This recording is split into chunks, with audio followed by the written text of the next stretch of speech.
Week number 10 है हमारा और लेक्चर नंबर 19। ये जी ये हमने कर लिया था शुरू, जस्ट जल्दी से क्विक सा रिकैप करवा रहा हूँ उसका। मिड में जो है सब कुछ इंक्लूड है, मिड से पहले तक का, यानी अगला लेक्चर भी इंक्लूडेड है ना। सीसीपी ये आज का लेक्चर भी और अगला लेक्चर भी ये इंक्लूडेड है मिड में। अच्छा, तो हमने सीसीपी मॉड्यूल किया था लास्ट लेक्चर में। तो सीसीपी हमने बताया था कि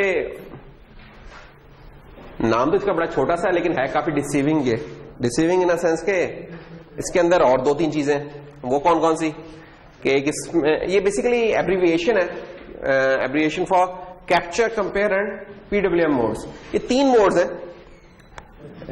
सब मोड्स कह सकते हैं हमारे इस मॉड्यूल की, सीसीपी मॉड्यूल की, कि इन तीन डिफरेंट मोड्स में काम कर सकते हैं और नाम से कुछ क्लियर हो जाती है कि वो सब मोड्स कौन सी हैं इसकी।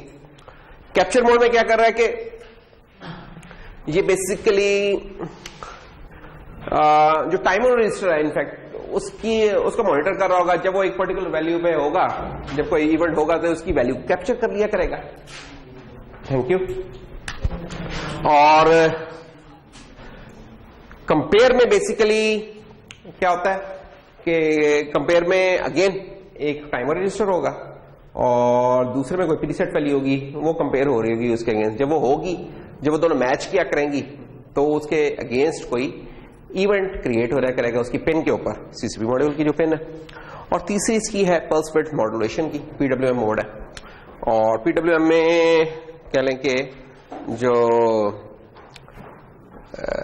सिग्नल्स हम जनरेट करेंगे डिफरेंट फ्रिक्वेंसी के, ड्यूटी साइकिल्स के, उसके पिन के ऊपर। और वो मॉड्यूलेशन ये वो नहीं है जो कि हम कम्युनिकेशन में देख रहे थे, एम्पलीट्यूड मॉड्यूलेशन और फ्रिक्वेंसी मॉड्यूलेशन। ये डिजिटल की दुनिया की मॉड्यूलेशन है। डिजिटल की दुनिया में पीडब्ल्यू मॉड्यूलेशन है जो कि हमारा पल्स विड्थ मॉड्यूलेशन है, क्योंकि इसमें जो एम्पलीट्यूड होते हैं पीडब्ल्यू की दुनिया में, डिजिटल की दुनिया में, वो हमारे या 0 होते हैं, 1 होते हैं, ठीक है। और डेट्स ऑल। बाकी फ्रीक्वेंसी हम चेंज कर सकते होते हैं, लेकिन फ्रीक्वेंसी जो सा अगर आपने सिग्नल सिस्टम्स वगैरह पढ़ लिया है तो उसमें देख लिया होगा कि वहाँ जो सिग्नल सिस्टम में या डीएसपी वगैरह भी कर रहे हैं हम लोग, कि वहाँ जो हम कि सिग्नल को के 3 प्रॉपर्टीज होती हैं बेसिकली। एक उसका एम्पलीट्यूड होता है, एक उसका फ्रिक्वेंसी होती है और तीसरा उसका फेज होता है। इन तीनों को चेंज करके हम कुछ उनकी मॉड्यूलेशंस बनती है हमारी, जो कि एम्पलीट्यूड मॉड्यूलेशन, फ्रिक्वेंसी मॉड्यूलेशन और फेज मॉड्यूलेशन बनती है। लेकिन वो किस सिग्नल की होती है? बेसिकली वो साइनोसाइड की होती है, ठीक है। तो यहाँ जो हमारे पास है साइनोसाइड नहीं है, ये एक स्क्वायर वेव है, रेक्टेंगुलर वेव है। तो यहाँ हम इनकी फ्रिक्वेंसी चेंज करके वो इफेक्ट नहीं अचीव कर पाते कि, क्योंकि बेसिकली ये जो सिग्नल होता है इसका अगर आप स्पेक्ट्रम देखें तो एक सिंक सा बन रहा होता है, ठीक है। तो इससे हम वो काम नहीं कर पा रहे होंगे जो कि हम उधर कम्युनिकेशन की दुनिया में कर रहे होते हैं। तो एनीवेज, तो यहाँ हमारे पास है पल्स विड्थ मॉड्यूलेशन और इसमें हम इसकी फ्रिक्वेंसी वेव कर रहे हैं और उसका ड्यूटी साइकिल चेंज कर रहे हैं। इसको आज हमने डिटेल में देखना है। सीसीपी मॉड्यूल्स हैं कितने हमारे 4550 में? 2 मॉड्यूल्स हैं, ठीक है। सीसीपी मॉड्यूल बेसिकली जो हमने टाइमर पढ़ा था, ये टाइमर के साथ बहुत क्लोजली इंटरेक्ट करके चल रहा होता है, यानी कि टाइमर के बगैर सीसीपी मॉड्यूल का कोई है नहीं है, यानी कि ऑपरेशन पॉसिबल नहीं है। तो जो हमने टाइमर पढ़े, अगर हमें टाइमर सही तरह आते हैं तब हम टाइमर वाले कॉन्सेप्ट को भी यहाँ इस्तेमाल कर सकते हैं। उसी की यानी कि क्या इवॉल्व करके ये हमने एक स्पेशलाइज्ड फॉर्म रखी हुई है। तो जो भी तीनों जौन सी हैं हमारी सब मोड्स सीसीपी की, उन तीनों में टाइमर्स यूज होते हैं। और टाइमर कौन सा हो रहे हैं? कैप्चर और कंपेयर में हमारा यूज होता है टाइमर 1 और टाइमर 3। अगर याद हो आपको तो टाइमर 1 और टाइमर 3 जो से थे हमारे 16 बिट के टाइमर्स थे। और पीडब्ल्यूएम में हो रहा होता है हमारा टाइमर 2, ठीक है। टाइमर 1 और टाइमर जो 3 थे वो थे ही सिर्फ 16 बिट के, उसमें उनकी 8 बिट की मोड थी ही नहीं। जबकि टाइमर 0 और टाइमर 2 की क्या थी कि टाइमर 0 की तो 8 और 16 बिट की दोनों मोड थी। टाइमर 2 की है मुझे एग्जैक्टली याद नहीं आ रही, अगर मुझे आप अलाउ करें तो मैं देख लेता हूं। ये देखें, तो ये देखें टाइमर 1 और टाइमर 3 कौन से हैं? ये हमारे देखें इसमें 8 बिट मोड पॉसिबल ही नहीं है, और जो टाइमर 2 हम पीडब्ल्यूएम के लिए यूज करेंगे वो 8 बिट का है, उसमें 16 बिट वाली चीज नहीं है।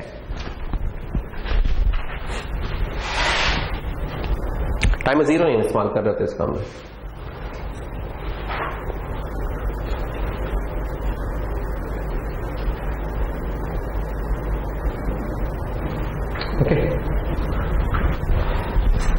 सो ईच मॉड्यूल इसके अलावा जो है ना, एक तो ये टाइमर्स यूज होंगे, इसके अलावा इनमें क्या होगा, एक 16 बिट का रजिस्टर भी है।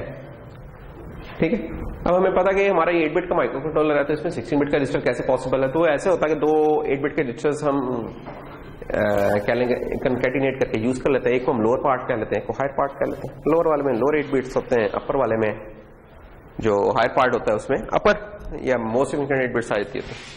तो 16 बिट का इसमें रजिस्टर है। अब वो 16 बिट का रजिस्टर है वो डिपेंड करता है कि हम किस मोड में यूज कर रहे हैं, उसके हिसाब से उसका डेजिग्नेशन होता है। जब कैप्चर मोड में यूज करते हैं तो क्या होता है, ये जो रजिस्टर है as a capture register act करता है। किस चीज को कैप्चर कर रहा होता है, ये बेसिकली टाइमर जो 1 या 3 है उसकी वो जो इवेंट अकर हुआ है उसकी उस जो वैल्यू है उसको कैप्चर कर लेता है। और अगर कंपेयर मोड में तो इसके अंदर एक 16 बिट वैल्यू है जो कि कंपेयर हो रही है हर इनकमिंग क्लॉक पल्स के साथ, टाइमर के साथ। ठीक है, और जब ये मैच करती है तो उसके ऊपर कोई इवेंट जनरेट होता है, तो कंपेयर ये वाला है। और पीडब्ल्यूएम में ये नाम master step duty cycle register के तौर पर यूज होता है। तो ड्यूटी साइकिल से रिलेटेड जो चीज है वो हम टाइमर 2 में रख रहे होंगे। तो ये इनके रोल जो से हैं वो चेंज हो जाते हैं हर हमारे उसके ऊपर हर सब मोड में जाके।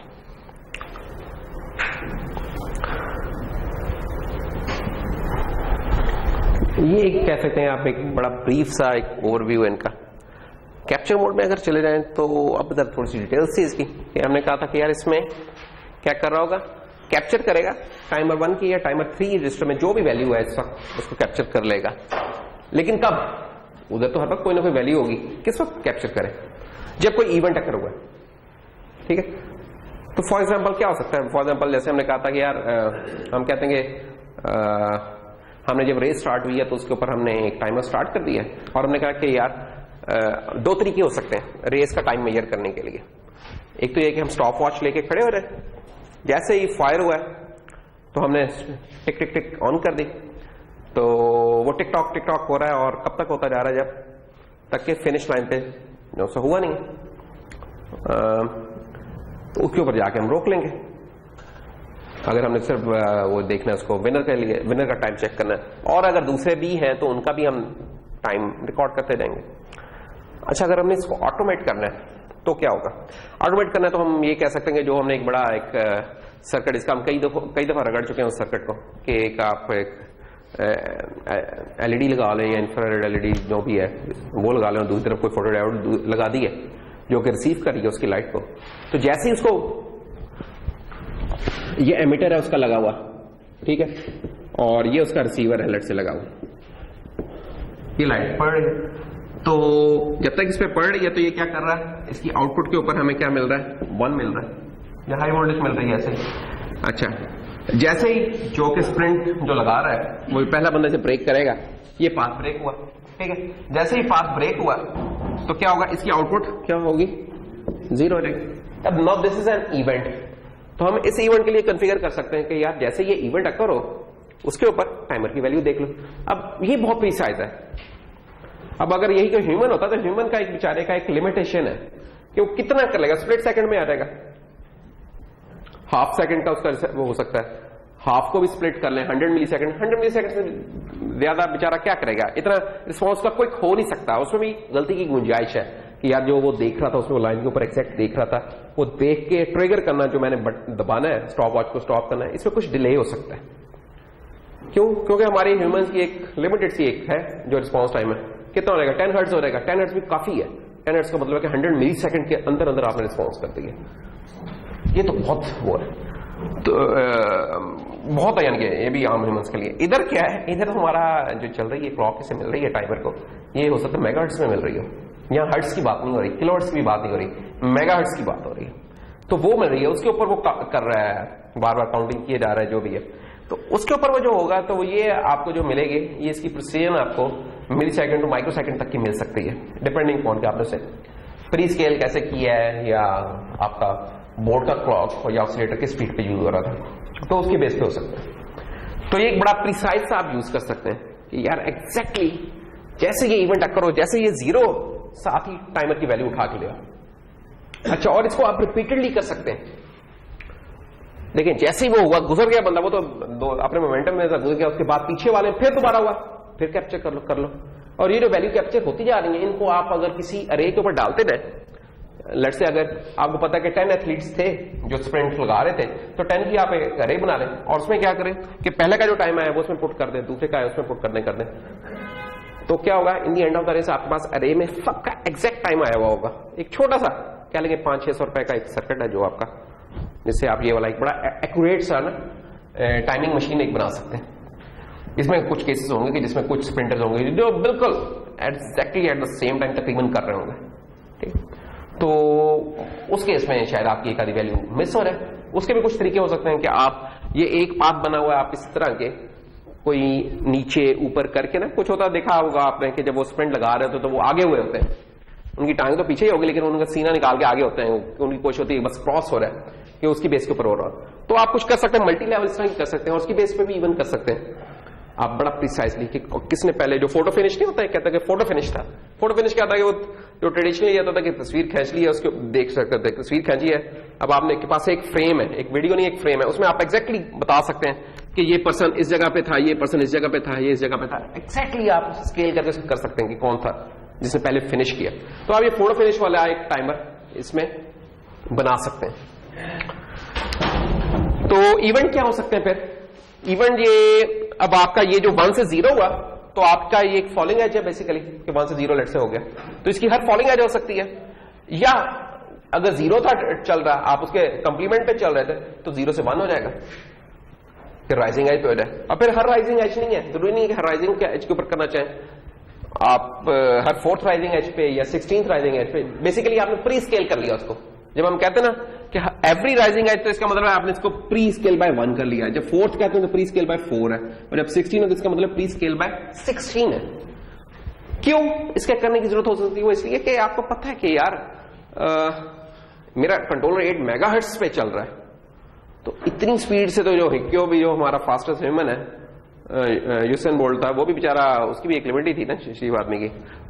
तो अगर हम उसको भी स्पीड मेजर कर रहे हैं तो उसके लिए भी शायद हमें इतने जरूरत नहीं है हर क्लॉक पे हम उसे चेक करें, तो हम ठीक है, हम प्री स्केल कर लेते हैं उन चीजों को। तो ये है कहानी। सो इस चीज की कॉन्फ़िगरेशन कैसे होती है? तो ये मोड सेलेक्ट बोर्ड है सीसीपी कॉन में, उनमें हम सेटिंग कर लेते हैं, तो ये उसके हिसाब से हमारी सेटिंग हो जाएगी। और जब भी कैप्चर होगा इवेंट, उसके साथ हम इंटरप्ट एसोसिएट कर सकते हैं, बल्कि करते होते हैं नॉर्मली। इंटरप्ट पे एक रेज हो रहा है, उसके अगेंस्ट हमने एक ISR लिखे थे, उस ISR में हम काम कर लेंगे। फॉर एग्जाम्पल अभी ये जो मैंने रेसिंग का आपको बताया, तो इसमें ISR क्या कर रही होगी कि जो आपके टाइमर से उसने कैप्चर किया होगा, कैप्चर लिस्टर में आ गया होगा, उस वैल्यू को उठा के एक अरे में लिखवा देगी। फिर किसी ने उसको ब्रेक किया पाथ को, ISR फिर कॉल हुई है, वो इन्वोक हो गई है, और उस ISR ने जाके फिर अगली लोकेशन पे लिखवा दिया। तो इस तरह क्या होगा कि जब 10 के 10 लोग पास कर चुके हैं, तो आपके 10 का टाइम मौजूद है कि हर किसी का टाइम क्या था। तो ISR ये वाला काम कर रही होगी आपका इन केसेस में। तो ये कैप्चर मोड है हमारी, और ये कैप्चर मोड का हार्डवेयर है, क्योंकि 2 यूनिट्स है हमारे, तो ये 2 ही दिखाए, CCP 1 के लिए और CCP 2 के लिए, तो बिल्कुल आइडेंटिकल है, देख लें अगर आप। तो ये जो हाईलाइट किया है उनमें से एक है CCP 2 फॉर्मल, जिसको हमने हाईलाइट कर लिया हुआ। ये वो पिन है जिसके ऊपर आपका वो इवेंट आ रहा होगा, ठीक है। ये जो इसका था ना रिसीवर, इसका वो इसके साथ लगा हुआ था। ये प्री स्केल हो गया, जो अभी हमने प्री स्केल बताया 1/4/16 से, ये प्री स्केल हो जाएगा। एज डिटेक्ट अगर कि हमने फॉलिंग एज पे रखा हुआ है, राइजिंग एज पे रखा हुआ है, और उसके हिसाब से फिर ये जनाब जा रहा है किधर, ये देखिए, उसके हिसाब ये जाके ये लोड कर लेगा टाइमर की वैल्यू। जब भी ये एनेबल होगा ना, जब ये एनेबल मिलेगा, तो ये एंड गेट है हमारा, इसके साथ एंड हो जाएगा। और ये वाली चीज, ये तो इनमें से कोई एक हमने कॉन्फ़िगर किया हुई होगा, तो या टाइमर 3 या टाइमर 1, इसमें से जो भी हमने कॉन्फ़िगर किया है इसके साथ यूज करने के लिए, उसकी वैल्यू उठ के इस रजिस्टर में आ रही है। ये वो रजिस्टर जिसमें टाइमर की वैल्यू पड़ी होगी। जैसी वैल्यू आएगी साथ ही एक ISR जनरेट, वो इंटरप्ट जनरेट होगी। इंटरप्ट हमें पता जनरेट होती है तो उसके करस्पॉन्डिंग कोई हमने ISR लिखी होती है जो काम करती है। उस ISR में मैं कह रहा हूं कि जाके आप क्या करेंगे, इस रजिस्टर की वैल्यू को उठा के एक अरे में, फॉर एग्जाम्पल आपने एक शॉर्ट की अरे बना ली गया कि शॉर्ट रेस टाइम के नाम से एक अरे बना ली गया जिसमें आपने लेट से 10 एथलीट्स का डेटा रखना है। तो क्या करेंगे, जब पहली दफा ISR आएगी तो आप रेस टाइम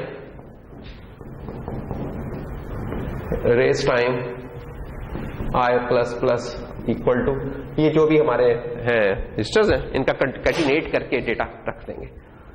मैंने बताया था कि 8-8 बिट के रजिस्टर हैं तो पहले इनको आपको पैक करना होगा 16 बिट के अंदर। वो पैक करने के तरीके आपको पता ही है कि बिट उससे कर सकते हैं, बिट ऑपरेशन से भी कर सकते हैं और यूनियन बना के भी कर सकते हैं। वो दोनों आपकी चॉइस है जिस तरह भी करना चाहें। ये हमने पहले भी डिस्कस कर ली है चीजें। तो डेट्स ऑल। तो इस तरीके से काम करेगा। कंपेयर में, कैप्चर में क्या हुआ था कि एक्सटर्नल इवेंट आया था, कंपेयर में उल्टा हो रहा है। कंपेयर में हम, कैप्चर में ये हुआ था कि इवेंट अगर होगा तो उस टाइम पर हम देखेंगे टाइम क्या हो गया। कंपेयर में हम क्या करते हैं, वो कैप्चर में था। कंपेयर में हम क्या करते हैं कि हम कहते हैं कि टाइम जब एक वैल्यू के मुताबिक हो जाए, उसे मैच कर जाए, तब एक एक्सटर्नल इवेंट हम जनरेट कर दें। ये उल्टा है उससे पहले कि उसमें इवेंट होता था, उसमें हम टाइम देखते थे। इसमें जब एक पर्टिकुलर टाइम होता है तो उसके ऊपर हम एक इवेंट जनरेट करते हैं। ये उसका रिवर्स है। इसकी भी जरूरत पड़ सकती है, ठीक है ना, कि जब एक काम हो गया तो हम उसके ऊपर कह दें। तो फॉर एग्जांपल हम कह सकते हैं कि यार अच्छा हमने जौन सा है ना, कह लें कि एक क्या चलाया हुआ है, लेट्स से कभी आपने टायर्स को पंचर वगैरह कभी लगाने का हो तो एक तो टायर का होता है पंचर, आप देखा होगा बाहर से जो गाड़ी वगैरह के टायर होते हैं ट्यूबलेस टायर होते हैं तो बाहर से एक सुबह सा मार के कर लेते हैं। और एक क्या होता है जो मोटरसाइकिल वगैरह में या दूसरे होते हैं जो अंदर से कहते हैं पंचर लगवाना, तो उसमें क्या होता है कि खोला, उसमें वही पंचर वाला लगाया, उसके ऊपर इस्त्री रख देते हैं, इस्त्री सी जो भी होता है जो उसे क्या लेके हीट दे रही होती है, वो कुछ देर रखी छोड़ते हैं, जब वो पक्का हो जाता है तो उसके बाद उसे उतार लेते हैं, बुरश वुरश मार के साफ करके दोबारा चढ़ा देते हैं व्हील पे। अच्छा, उसमें इशू क्या हो सकता है, अब उसका एक प्रॉब्लम है जो क्या लें कि ना तजुर्बेकार जो पंचर लगाने वाले वो कुछ कर सकते हैं, जो उन्होंने वो उस इस्त्री को आयरन को रखा या जो भी कोई हीटिंग रॉड थी उसको रखा उसके ऊपर, वो ये गड़बड़ कर सकते हैं, या तो उसे कम टाइम के लिए रख देंगे या उसे ज्यादा टाइम पे के लिए रख देंगे। कम टाइम के लिए रखेंगे तो हो सकता है पंचर सही तरीके से आपका वो जो लगाया उन्होंने रबड़ की स्ट्रिप वो सही तरीके से ना जुड़े। ज्यादा टाइम के लिए रखेंगे तो मसला होगा कि वो रबड़ उधर से पोली हो जाएगी, नरम हो जाएगी, नरम हो जाएगी तो वो बबल सा बन जाएगा आपके उसमें टायर में और वो वीक हो जाएगा बेसिकली, वो इस्तेमाल के काबिल नहीं रहता। तो ये मसला अभी तक क्या किया जा सकता है अगर हम इस कंपेयर के लिए देखें, हम कह सकते हैं यार कि ये जो पर्टिकुलर टाइप ऑफ टायर है ना, फॉर एग्जाम्पल ये जनाब ये जो हम यूज कर रहे हैं, हर टायर का एक अपना होगा टाइम बेसिकली। हम कहेंगे अच्छा ये मोटरसाइकिल का टायर आया तो ठीक है, इसके लिए 3 मिनट और 30 सेकंड के लिए चलना चाहिए, और ये 3 मिनट 30 सेकंड के लिए हो जाए तो उसके ऊपर जाके ये उसको ऑफ कर दे, उस हीटिंग डिवाइस को लेट से ऑफ कर दे। अब इसको करने के मल्टीपल तरीके होते हैं, वो हीटिंग डिवाइस ही ऐसा हो सकता है जिसमें कोई टाइमर लगाओ, ठीक है। वो टाइमर किस तरीके से काम करेगा कि कंट्रोलर लेट से अगर हम कंट्रोलर से वो टाइमर बना ले, हम क्या करेंगे उसमें सेटिंग हो जाएगी, एक बाहर से नॉब दी हुई होगी, वो टाइम सेट कर लेगा कि यार 3 मिनट 30 सेकंड्स, टाइमर टिक टिक शुरू हो गया करना, उसके साथ जो भी अंदर सेटिंग होनी थी वो हो गई। अब ये टाइमर जैसे ही मैच करेगा उस 3 मिनट 30 सेकंड की वैल्यू को, साथ ही क्या होगा एक्सटर्नल एक इवेंट होगा। एक्सटर्नल इवेंट क्या होगा बेसिकली, वो शायद एक रिले को ऑन ऑफ करवा रहा होगा। वो रिले को क्या करेगा, इस केस में हम चाहते हैं कि ऑफ करवा दें कि वो हमारा हीटिंग डिवाइस ऑफ हो जाए। अब कोई बंदा उधर मौजूद है या नहीं मौजूद है, उसने क्या किया, चुप करके वो हीटिंग डिवाइस जब रखा उसका टाइम सेट किया और अब करता रहे वो जो और कोई पंचर वगैरह लगा रहा लगाता रहे, कोई मसला नहीं, क्योंकि उसे पता है कि 3 मिनट 30 सेकंड के बाद एक्जैक्टली इसने ऑफ हो जाना है। तो एक इसका यूज केस बन सकता है।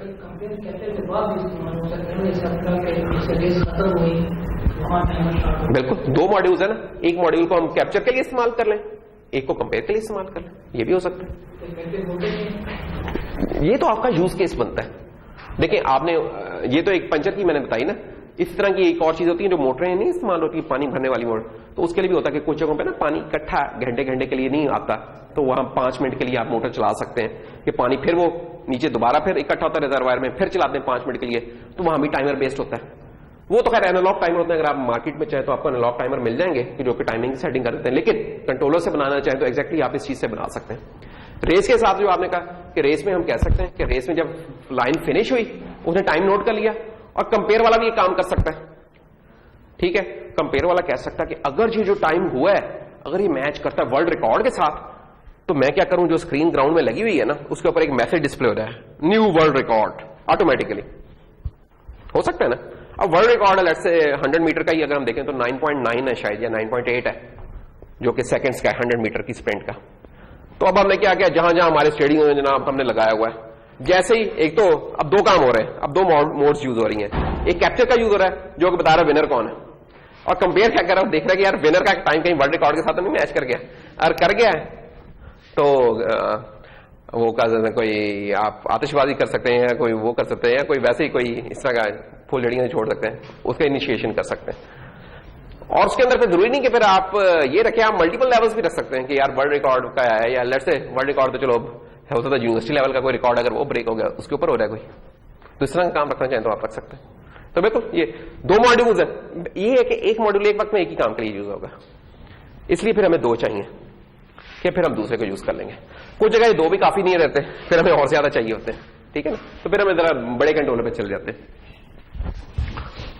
तो वह मैच चक्कर, जब भी मैच चक्कर होगा हम क्या करेंगे, उस पेन को हाई पे ले देंगे, लो पे ले देंगे, फ्लिप कर देंगे, हाई है तो लो हो जाए, लो है तो हाई हो जाए, या अनचेंज है। अब ये वाली चीज को हम ट्रैफिक सिग्नल्स के लिए भी यूज कर सकते हैं कि जो ट्रैफिक सिग्नल्स है उनका भी हम ये वाला काम कर सकते हैं कि टॉगल करवा दिया लेट से, कि रेड था रेड से ग्रीन कर दिया, ग्रीन से रेड कर दिया, 2 वे के लिए हम ये वाला काम कर सकते हैं। अनचेंज रखना चाहते हैं, अनचेंज भी हो सकता है कि इसके ऊपर कुछ भी ना हो, इस दफा कुछ भी ना हो, ये वाला काम भी ना, तो ये सब प्रोग्रामेबल है। अगेन इसमें भी फिर वही बात है कि इंटरप्ट आई थी, इंटरप्ट आ जाएगी तो आईएसआर है, आईएसआर में आप बैठ के जो भी काम करना चाहें कर लें। एक्चुअली ये अभी आप लोग थोड़ा सा घबरा रहे होते हैं जब भी प्रोग्रामिंग आता है, ये ना बड़ी लिबर्टी मिल जाती है जब आप कहते हैं कि एक इवेंट मेरे पास आ गया, मैं इसके ऊपर कुछ कर सकता हूं। आप हार्डवेयर में वो करने लगे ना, सोचने लगे, तो थोड़ा सा मुश्किल हो जाता है, कुछ ओपैम्प्स देखने पड़ेंगे, उनका देखना पड़ेगा कैसे होगा। आप हार्डवेयर की डिटेल में ऐसे खो जाएंगे ना, आपको असल प्रॉब्लम कहीं ध्यान से निकल जाएगी, क्या कर रहे थे। इधर आपका प्रॉब्लम पे फोकस रहेगा कि यार अच्छा अगर ये काम हो रहा है तो मैं ये चाहता हूं, अब इफ एल्स, इफ अगर ये है तो इस तरह हो रहा है, नहीं तो इस तरह हो रहा है, और 10 दफा हो रहा है ये वाला काम, ये 20 दफा हो रहा है। अब हार्डवेयर में करना, टोटली हार्डवेयर में करना एक काफी दर्द-ए-सर है ये वाली चीज। प्रोग्रामिंग में बड़ा आसान है, प्रोग्रामिंग में जस्ट एक इफ, यानी कि थोड़ा सा सीखना है आपने, वो लैंग्वेज सीखनी है, बस आपने सीख लिया, उसमें बड़ा आसान है यार, 10 दफा हो रहा है काम 20 दफा। अच्छा प्रोग्रामिंग में फिर ये भी है कि आपकी कोई गलती होती है तो आप उसे दोबारा कॉन्फ़िगर करके सेट कर सकते हैं, ट्यून कर सकते हैं, ट्यून करके आपका वो चीज लॉन्चेबल हो जाती है। तो ये बहुत फायदा है, इसकी वजह से फिर ये चीजें यूज होती हैं। एनालॉग वाले जो टाइमर है उनका बस उतना ही काम होता है, इसमें फिर और बहुत फीचर्स डाल सकते हैं जो हम डालना चाहें तो इसका हार्डवेयर भी बेसिकली सिमिलर ही है। अगर आप देखें तो अगेन टाइमर है, टाइमर 1 या टाइमर 3 यूज हो सकता है इसमें, ये टाइमर 1 के साथ भी यूज होता है, टाइमर 3 के साथ भी यूज होता है, दोनों में से किसी एक के साथ हो सकता है। तो सीसीपी 2 मॉड्यूल भी इस तरह है, टाइमर 1 या टाइमर 3 के साथ यूज हो सकता है। तो कोई एक टाइमर होगा और इधर ये कोई वैल्यू पड़ी होगी जिससे आप कहते हैं कि जब ये टाइमर मैच कर जाए, कंपेयर कर रहे होते हैं आप, जैसे ही वो कंपेयर मैच करता है साथ ही आप हाई दे देते हैं, और इसकी बेस के ऊपर आपका वो बाहर जो पेन है उसकी आपने डिसीजन सेटिंग की हुई है कि टॉगल करना है, अनचेंज रखना है उसको, या हाई कर देना है, लो कर देना है। ये था जनाब अभी तक जो हमने किया। पिछला एक फ्लैशबैक सा था, क्या जो चीजें की हमने उनको जरा दूसरे एंगल से देख लिया, एग्जांपल्स के साथ देख लिया। अब हम आते हैं पीडब्ल्यूएम पे, या पल्स विड्थ मॉड्यूलेशन मोड।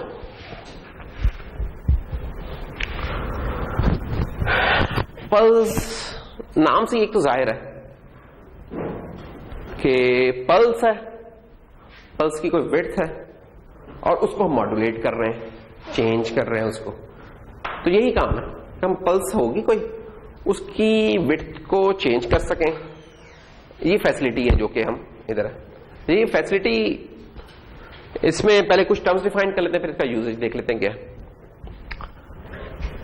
एक तो बेसिक टर्म आपको ये पता होना चाहिए, पीरियोडिक सिग्नल्स आपने देख लिए हैं तो आपको पता कि यार जो पीरियोडिक सिग्नल्स होते हैं उनका कोई पर्टिकुलर पीरियड होगा,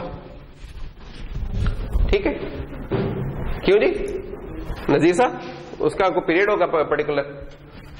जैसे अगर साइन वेव है तो क्या होता है, किसी वेव का हम पीरियड कैसे डिफाइन करते हैं नजीर?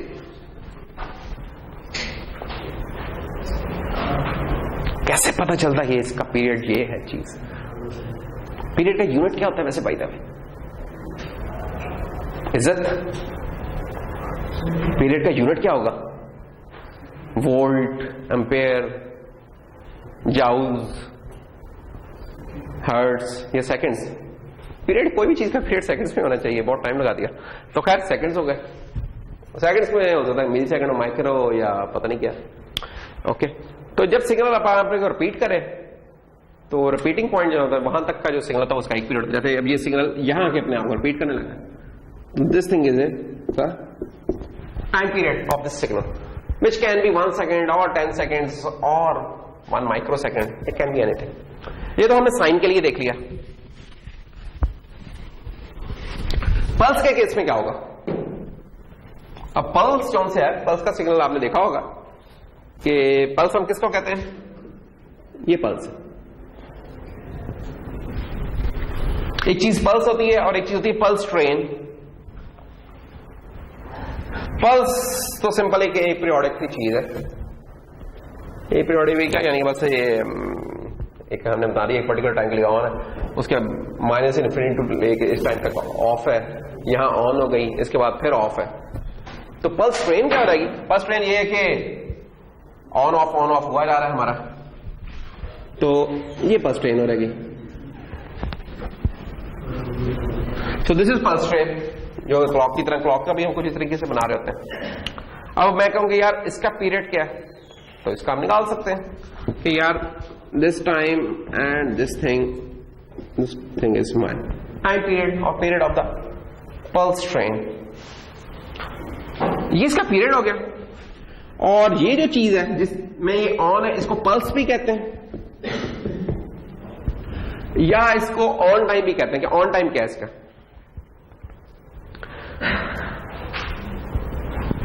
तो ये जो पल्स है या ऑन टाइम जो सा, ये हम इसका भी यूनिट जो सा है हम वही सेकंड्स में या मिली या जो भी माइक्रो सेकंड्स में कर सकते हैं इन जनरल। लेकिन हम इसको क्या करते हैं कि जो भी आपका पल्स का टाइम पीरियड होता है ना, उसकी परसेंटेज में डिफाइन कर देते हैं कि यार जो भी टाइम पीरियड था उसका 10% ये ऑन रहेगी, 1% ऑन रहेगी, 90% ऑन रहेगी, लेट्स से इस तरीके से। तो एक रेशियो में हम डिफाइन कर देते हैं कि कितनी देर के लिए ऑन है। तो पल्स का फिर टाइम पीरियड क्या बन जाता है? ये ऑन टाइम, ये ऑफ टाइम। तो ये टाइम पीरियड है आपका basically on plus of time होता है, ऐसे ही। तो ऑन कौन सा होगा? बेसिकली हम कह रहे हैं कि जो पीरियड है उसको हम एक रेशियो में भी बता सकते हैं, और वो रेशियो रहेगी on divided by time period. और इस चीज को हम ड्यूटी साइकिल भी बोल देते हैं, ड्यूटी साइकिल। इसका ड्यूटी साइकिल क्या था? And duty cycle is in percentage में आ जाते हैं, क्योंकि ये मैक्सिमम कितना हो सकता है? जितना इसका पीरियड है 100%, यानी कि मिनिमम कितना हो सकता है? 0%। तो ये उसका फ्रैक्शन है बेसिकली, जो पीरियड है उसका। तो इससे हम अपना ड्यूटी साइकिल निकाल लेते हैं। तो लेट्स से अगर मैं कहूं कि यार ये जो सिग्नल है आप इसका बता सकते हैं ड्यूटी साइकिल क्या होगा? फारूकी,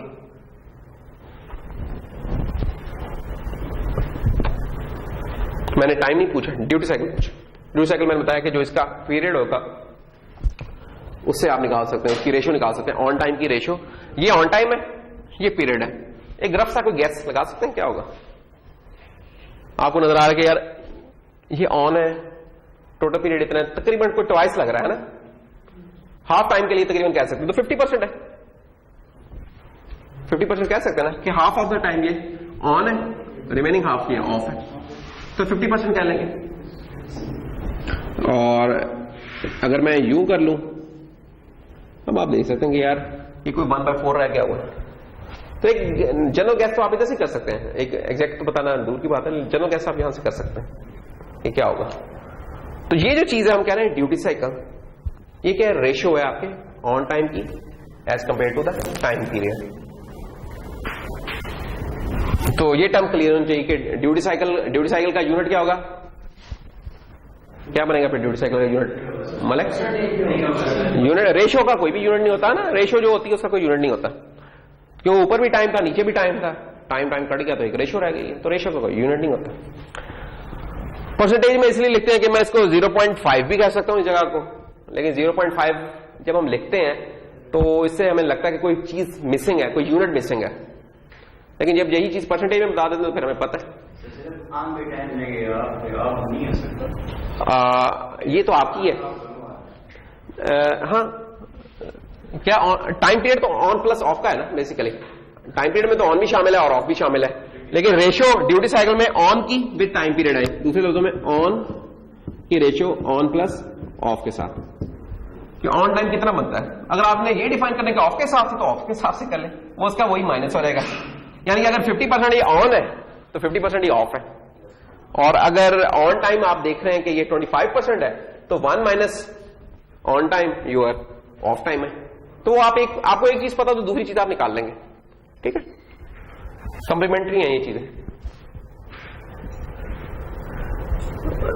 तो ये कुछ टर्म्स है, इसका हमें पता होना चाहिए। तो हम एक जो आखिर में एक लाइन लिखी हुई है कि पीडब्ल्यूएम मोड में जो सीसीपी पिन है ये 10 बिट रेजोल्यूशन की पीडब्ल्यूएम आउटपुट प्रोड्यूस कर सकती है। ये क्या चीज है इसको जरा बाद में देखते हैं कि ये क्या चीज है। अभी जरा कुछ देख लेंगे पीडब्ल्यूएम के यूजेज क्या बनते हैं। फॉर एग्जाम्पल डिमर जो हम यूज कर रहे होते हैं, ये जो फैन के कंट्रोल के लिए भी है या इवन लाइट्स के लिए भी बात होता है डिमर। तो ये डिमर कर क्या रहा होता है बेसिकली, ये आपका ऑन टाइम चेंज कर रहा होता है, आपकी पल्स का ना ये ऑन टाइम चेंज कर रहा होता है। लेसर द ऑन टाइम आप देख सकते हैं कि जो आपका बल्ब है वो उतना रोशन नहीं है, आप उस ऑन टाइम को बढ़ाते रहे होता रहेगा। जैसे आप डिमर में पंखे के लिए देख लें कि ऑन टाइम वो बढ़ता जा रहा है तो उसकी स्पीड बढ़ती जा रही है, और जब मैक्सिमम होता है तो जो आपकी कह लें कि इनपुट है एज इट इज वैसे ही वो आपकी आउटपुट पे जा रही है। डिमर वाले केस में सिंपली ये है कि वो डिमर जो है ना वो करता है आपकी साइनोसाइड को कर रहा होता है, कट कर रहा होता है। यहां ये जो डिमर कंट्रोल है ये एक स्क्वायर वेव के हिसाब से, और हम भी स्क्वायर वेव की बात कर रहे हैं। इंपॉर्टेंट बात क्या है कि वो ये है कि electrical power that load consumes will be directly proportional to the pulse duration, कि जितनी पावर वो कंज्यूम कर रहे हो पल्स ड्यूरेशन के ऊपर करती है। बेसिकली आपने एरिया अंडर द कर्व देखना है कि एरिया अंडर द कर्व कितना बनता है, जो हम इंटीग्रेशन वगैरह में देख रहे हैं। Greater the area under the curve greater will be the power consumed. यहां कम है, ये सबका एम्पलीट्यूड तो बराबर ही है, सिर्फ चेंज क्या हो रहा है, चीज देखा ड्यूरेशन चेंज हो रही है। ज्यादा देर के लिए आप कोई चीज अप्लाई कर रहे हैं तो ज्यादा देर तक वो चलती रहेगी, ठीक है ना। ये ऐसे कि किसी गाड़ी को धक्का लगा रहे हैं और अगर 4 लोग मिलकर धक्का लगा रहे हैं तो कुछ ज्यादा दूर जाएगी, 4 में से 1 कम हो रहेगा उतनी कम हो रहेगी, 2 रह जाएंगे और कम हो रहेगा, 1 रह जाएंगे और कम, कोई भी नहीं लगाएगा तो उधर बेचारी खड़ी रहेगी। तो ऐसा ही है ये भी चीज कि इधर भी कि इनपुट 100% होती, इन 100% होता तो क्या होना था, यहां आपको कोई भी ऑफ टाइम ही नजर आना था, बिल्कुल ऑन एक मिल रहा था, बिल्कुल ऑन मिल रहा है, इसका मतलब 100% ऑफ द टाइम ऑन है।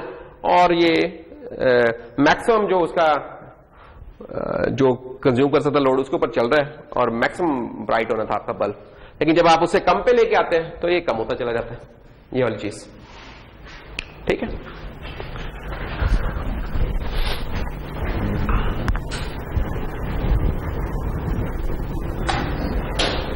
और भी काम हो सकते हैं इसके, और क्या काम है इस पीडब्ल्यूएम का, कि इससे हम आर्बिट्रेरी वेवफॉर्म्स बना सकते हैं। ये एक मेथड है पीडब्ल्यूएम बेसिकली जिससे आप वेवफॉर्म्स जनरेट कर सकते हैं, वेवफॉर्म जनरेशन का काम कर सकते हैं। करना क्या होगा, करना ये होगा कि आपको इसकी ड्यूरेशन को वेरी करना होगा, ठीक है, विद रेफरेंस टू टाइम। ये नहीं कि कोई फिक्स ड्यूरेशन की दे रहे हैं, आपको इसकी ड्यूरेशन जरा वेरी करनी होगी। देखें आप यहां कि यहां आपका ऑफ टाइम ज्यादा है, यहां ऑफ टाइम ज्यादा है, ये कम हो रहा है ऑफ टाइम, ऑन टाइम बढ़ता जा रहा है, फिर मैक्सिमम हो गया, कम हो रहा है ज्यादा हो रहा है ऑफ टाइम, या ऑन टाइम कम हो रहा है ज्यादा हो रहा है। अब ये जो वेवफॉर्म है आपने बनाई जो पीडब्ल्यूएम जनरेट कर रहा है, अगर हम इसको एक लो पास फिल्टर में से निकाल दें तो क्या होगा, आपको एक साइन वेव मिल जाएगी। ये बेसिकली आपका प्रिंसिपल है यूपीएस का। यूपीएस जो से होते हैं वो यही कर रहे होते हैं, यूपीएस में होता तो ये है कि आपकी जो तीन सर्किट्स होते हैं ना बेसिकली। एक तो होता है कि जो आपकी वापडा आ रही है, एसी इनपुट आ रही है, उसको वो रेक्टिफाई करके डीसी बनाता है। क्यों बनाता है? ताकि बैटरी लगाई होती है, वो डीसी बैटरी होती है, डीसी उसमें स्टोर हो सके। तो एक रेक्टिफायर सर्किट होता है। दूसरा होता है इन्वर्टर सर्किट। जो पावर इलेक्ट्रॉनिक्स पढ़ रहे हैं लोग, उन्हें पता कि इन्वर्टर से वो इन्वर्टर पढ़ेंगे। इन्वर्टर क्या करता है? उस डीसी को उठा के एसी में कन्वर्ट कर देता है। तो उसमें जो मेन चीज होगी वो इस तरह ये चीज होगी, एक पीडब्ल्यूएम एक चाहिए होगी। पीडब्ल्यूएम हम दें, आगे उसके फिल्टर लगाएं तो हमें एक साइनोसाइड मिल जाएगी। क्यों? क्योंकि हमारे जो डिवाइसेस मुख्तलिफ चीजें चल रही हैं वो साइनोसाइड पे चल रही हैं, वो इस चीज के ऊपर तो परेशान हो जाएंगे। अगर आप इसका स्पेक्ट्रम देखें तो ये तो एक खतरनाक ही चीज ही होगी कि बहुत सारे हार्मोनिक्स होंगे। साइन वेव का हमें पता है प्योर स्पेक्ट्रम हमें मिलेगा। 50 किलोहर्ट्ज की साइन वेव है तो 50 हर्ट्ज पे हमें इसकी लाइन मिलेगी, आगे पीछे कुछ नहीं, प्योर स्पेक्ट्रम मिलेगा। तो वो प्योरिटी किस पे डिपेंड करती है? वो डिपेंड करती है कि आपको पीडब्ल्यूएम की रेजोल्यूशन कितनी थी, जो अभी आखिरी लाइन थी ना एक सेकंड लास्ट स्लाइड में। Higher the resolution the more smoother will be your this thing. Plus filter के ऊपर भी खैर उसका डिपेंड करता है, तो इसकी रेजोल्यूशन पे भी डिपेंड करेगा, फिल्टर पे भी करेगा, उतनी स्मूथ होती जाएगी।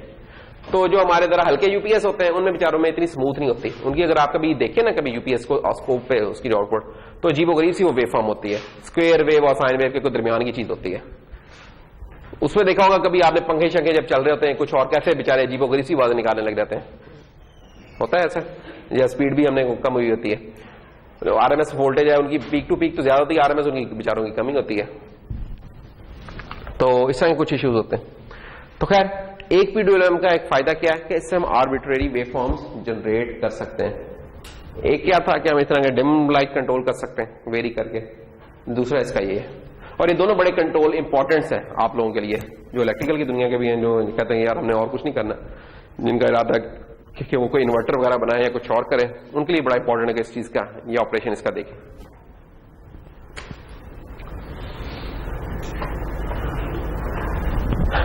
अच्छा, ये जो डिमर वाली चीज है इसका जस्ट एक वैसे एक प्रैक्टिकल अगर इसका हम देखें एस्पेक्ट किस तरह बनाया जा सकता है। ये जो डिमर है जो लगा हुआ है पंखे का ही, ये तो अगर आप गौर करें तो ये क्या है, ये तो आपका एक इनपुट है। इनपुट क्या होती है? जिसके थ्रू आप कमांड देते हैं। तो डिमर एक इनपुट डिवाइस हुआ ना कि जिसको आप चेंज करते हैं तो आपके पंखे की स्पीड चेंज हो जाती है, ऐसे ही। तो इस डिमर में तो कोई कंट्रोलर नहीं लगा हुआ, ये वाला जो डिमर है, ठीक है।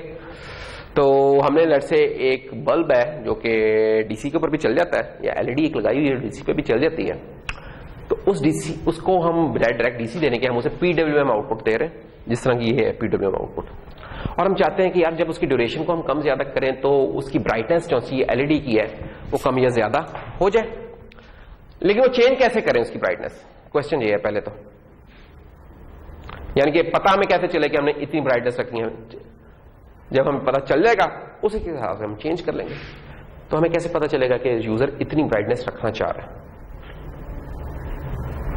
क्या लगाए? कोई बटन लगाए, पुश बटन लगाए, कोई ये डिमर स्टाइल की कोई चीज लगा लें, जैसे वॉल्यूम नॉब्स होती है ना डेक वगैरह में नहीं लगी होती, स्टीरियो डेक्स वगैरह में कुछ और वॉल्यूम नॉब कहते हैं उसे, कि वो वॉल्यूम को आप चेंज करते हैं तो आपके स्पीकर की आवाज ज्यादा होती जाती है, कम होती चली जाती है, ऐसे होते हैं गेन वगैरह सेटिंग के लिए। तो हमें क्या चाहिएगा इनपुट करने के लिए ना, एडीसी को इस्तेमाल करना पड़ेगा। अगर आप सिंपल बटन यूज करेंगे, बटन तो आपको पता है कि क्या करते हैं वो बेचारे, वो ऑन ऑफ ही करते हैं, इससे ज्यादा तो कुछ कर नहीं सकते। हम चाहते हैं कि यार जैसे जैसे हम चेंज करें उसके साथ चेंज होती रहे। तो एडीसी हमें पता है कि एडीसी एक ही इनपुट लेगा, एक ही लाइन इनपुट लेगा और वो 0 से लेकर 1023 लेवल्स तक कुछ निकाल सकता है, इतनी ग्रैनुलैरिटी दे सकता है एडीसी। तो हम एक डिमर था या वॉल्यूम नॉब लगा लेंगे, वॉल्यूम नॉब भी कहते हैं इस चीज को, या वेरिएबल रजिस्टर लगा लें, सिंपल जो वेरिएबल रजिस्टर होता है वो लगा लें आप। और उसको जब चेंज करेंगे तो उसके हिसाब से आपका एडीसी मुख्तलिफ वैल्यूज रीड करेगा। कम जहां रीड करेगा उसके हिसाब से आप पीडब्ल्यूएम की जो ड्यूरेशन सेटिंग है वो कम कर लेंगे, जहां ज्यादा वो करे उसके हिसाब से पीडब्ल्यूएम की ड्यूरेशन आप ऑन टाइम यूज ज्यादा कर देंगे और इसे आप कंट्रोल कर सकते हैं। तो एक प्रैक्टिकल इसका सर्किट इस तरीके से हो सकता है कि आप एक एडीसी को भी इस्तेमाल करें और प्लस इस्तेमाल करें, ये दोनों को एक बड़ा मजेदार सा एक सर्किट वो हो जाएगा। शायद कोई लैब भी है आपकी इस तरह की ना जिसमें आपको ये वाली चीज करवाई जाएगी।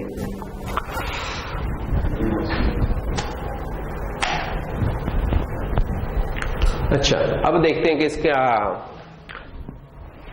इस्तेमाल कैसे करना है। अब पीडब्ल्यूएम में देखें तो दो चीजें हैं जो कि हम कंट्रोल कर सकते हैं। एम्पलीट्यूड तो सब कंट्रोल कर नहीं सकते हम, एम्पलीट्यूड ने या तो 0 होना है या 5 होना है, ठीक है ना। तो क्या चीज चेंज हो सकती है, एक इसकी ड्यूरेशन चेंज हो सकती है और एक इसका ऑन टाइम।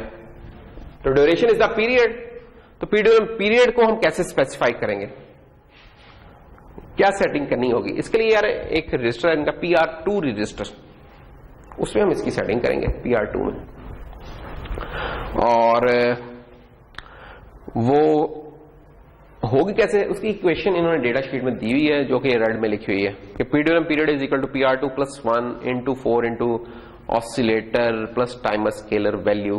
कुछ अजीबोगरीब सी चीज है, लेकिन अगर टाइमर पढ़ लिया तो आपको पता है, आपको यहां फौरन 4 का भी मकसद नजर आ जाएगा, फौरन यहां आपको प्री स्केल वैल्यू का भी मकसद समझ आ जाएगा। अगर नहीं आया तो हम उसको जल्दी से कैच कर लेते हैं कि कैसे था। हमने जब टाइमर किया था तो हमने कहा था कि यार कि क्लॉक सोर्स से हमें अगर ये चीज मिल रही है तो ये डायरेक्ट हमारे टाइमर होता क्या था, टाइमर रजिस्टर था जो हर इनकमिंग पल्स के ऊपर इंक्रीमेंट कर रहा था, अगर ये टाइमर साहब है। अच्छा, लेकिन है क्या, हमें पता कि यार हर ये ऑसिलेटर की क्लॉक पे नहीं कर रहा, ये कर रहा है इंस्ट्रक्शन साइकिल के ऊपर या मशीन साइकिल के ऊपर। तो जो मशीन साइकिल है वो हमें पता था कि यार वो डिफाइंड है, वो डिवाइडेड बाय 4 है, ठीक है ना, कि हर 4 जो आपके ऑसिलेटर साइकिल्स हैं that are equal to 1 machine cycle. तो ये 4 से कम हो जाएगा, तो 4 से कम जब हो जाएगा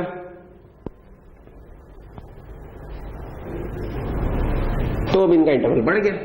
और फिर हमें पता कि यार अगर प्री स्केलर आ गया तो प्री स्केलर इसे मजीद डिवाइड कर देगा, और डिवाइड करने के बाद फिर ये वाली चीज मिलेगी टाइमर को। तो वो pre scale value into oscillated time.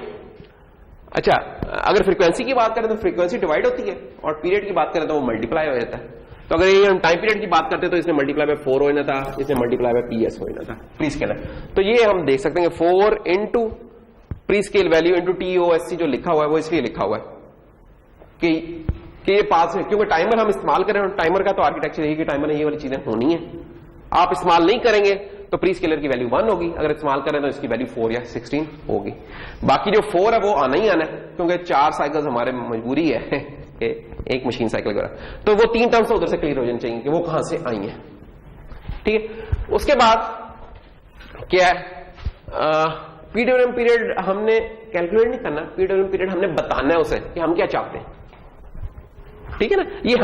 ये हमें पता है कि हम पीडब्ल्यूएम पीरियड इस पर्टिकुलर एप्लीकेशन के लिए चाहते हैं, ये आपका डिजाइन होगा, ये हमें नहीं पता कि आपका डिजाइन क्या है।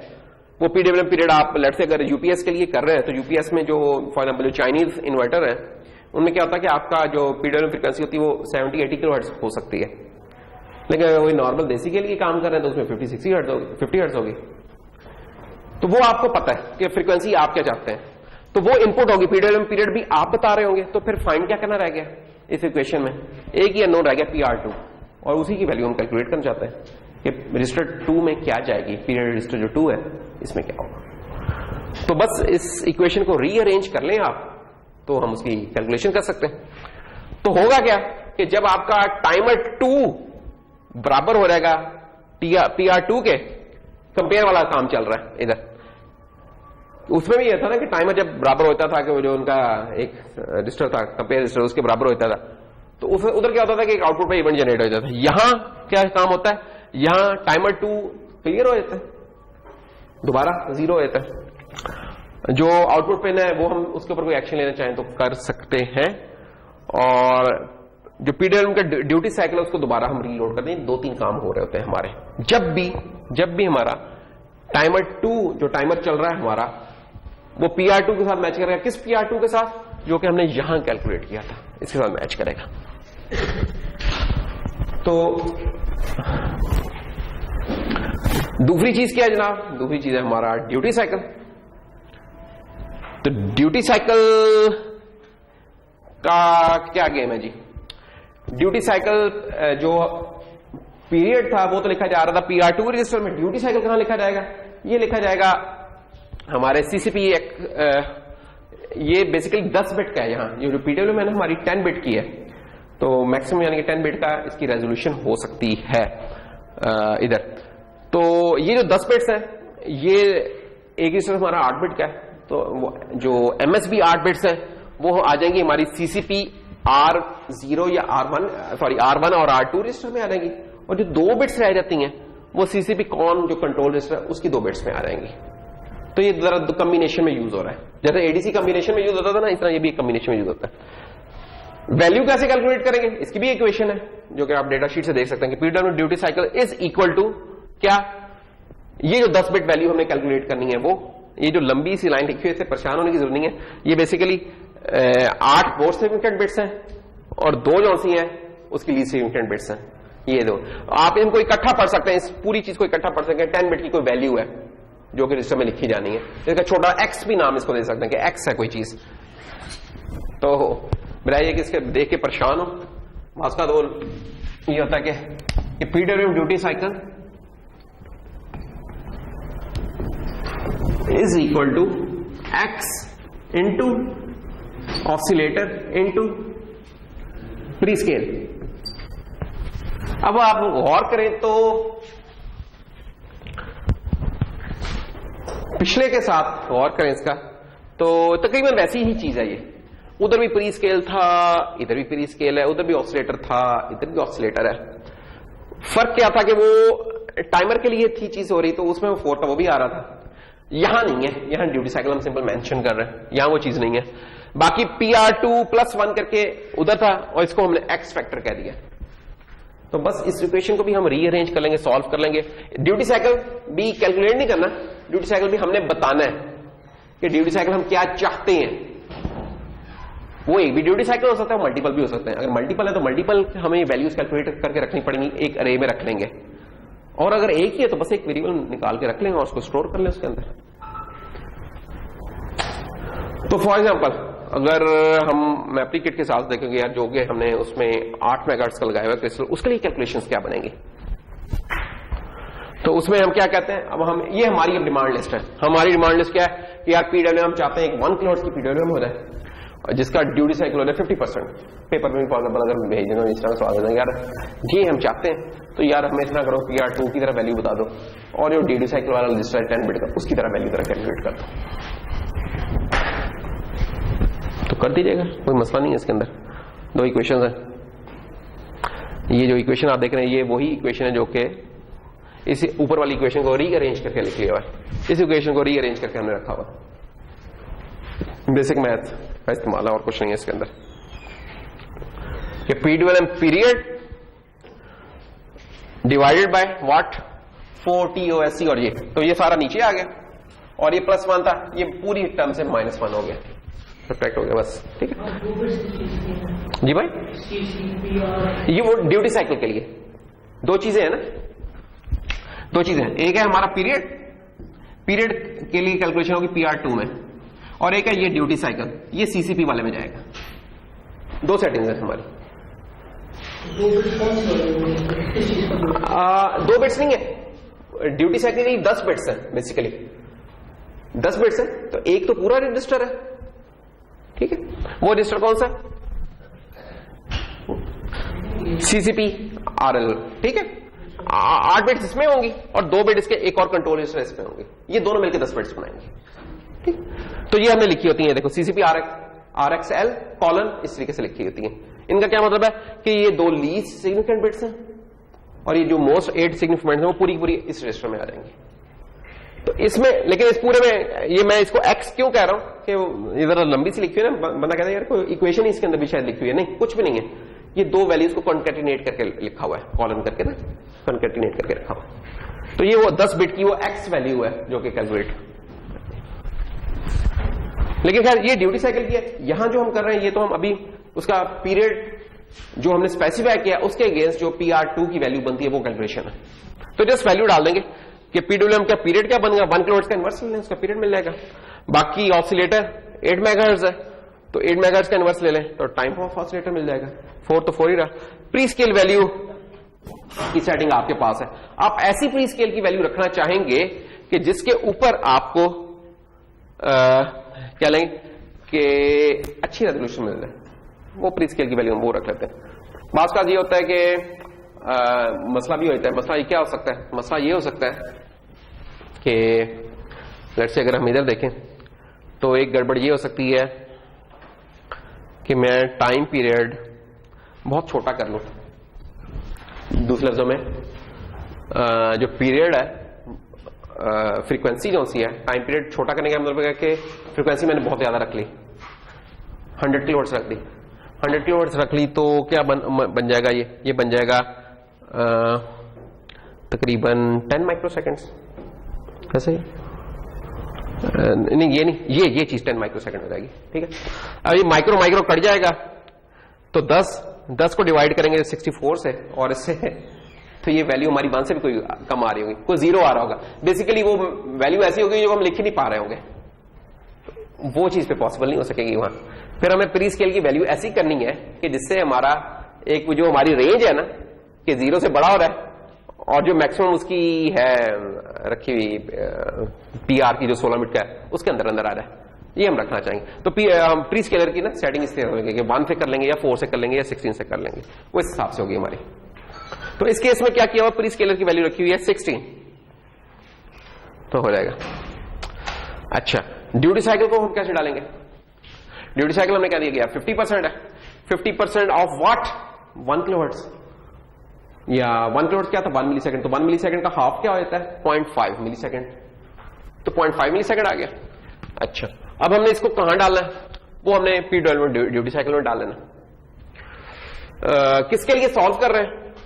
वो एक्स फैक्टर के लिए सॉल्व कर रहे हैं, जो कि 10 बिट का था एक्स, इसके लिए सॉल्व कर रहे हैं।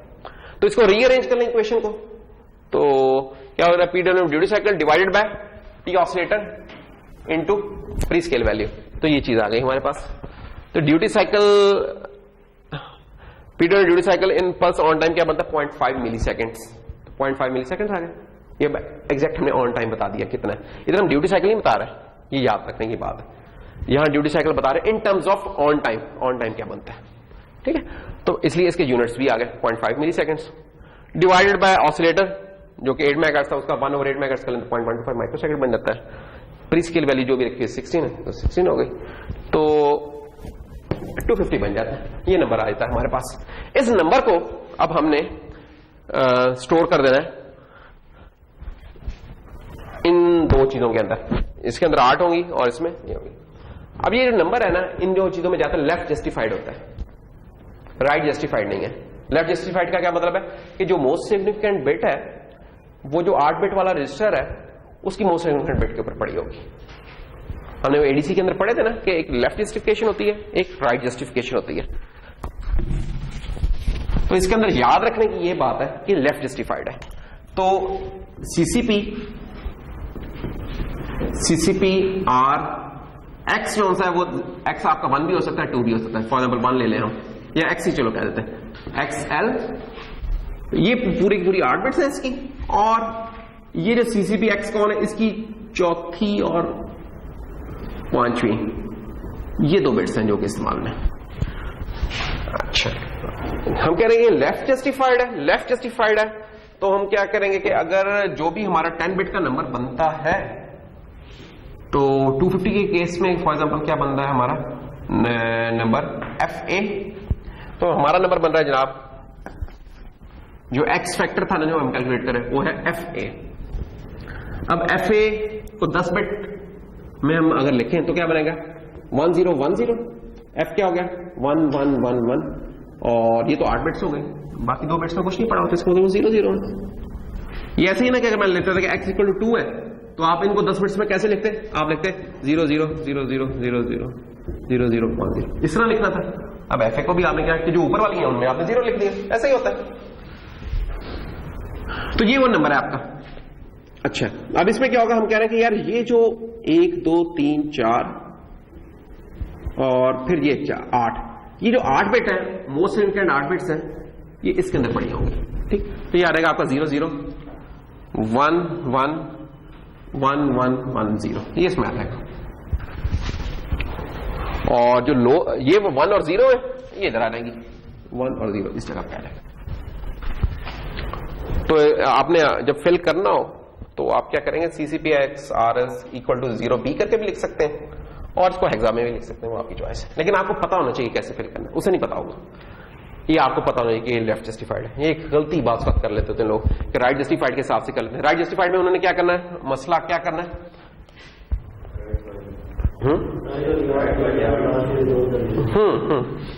तो बिल्कुल उसमें ये गड़बड़। इधर ये है कि इधर उतनी कह लें कि नहीं हो सकती जिस तरह एडीसी में हो सकती थी। एडीसी में तो ये होता था कि ना ये पूरा रजिस्टर ही उन्होंने दिया होता था, इधर तो इन्होंने जगह ही 2 की दी है, तो अगर आप बस इसमें कर लेंगे फिर तो वो मसला हल हो जाएगा, कोई इश्यू नहीं होगा। एडीसी में होता था कि पूरी बिट्स थी, तो जब पूरे को उठा के इधर ले जाते थे राइट जस्टिफाइड करते तो आपका चेंज हुई थी चीज। यहां उतना मसला नहीं है ये वाली चीज का। तो खैर, तो 2 चीजें कैलकुलेट हुई, इधर से 124 कैलकुलेट हुआ, ये PR2 रजिस्टर में चला जाएगा हमारा, और इधर से निकला 250, तो ये हमारा CCP RLX और XCON में चला जाएगा। जब ये दोनों सेटिंग हो रहेंगी तो डेट्स ऑल, चलने के लिए तैयार है आपका PW में। ये कुछ रिलेशन है उसकी मैक्सिमम रेजोल्यूशन फाइंड करने के। ये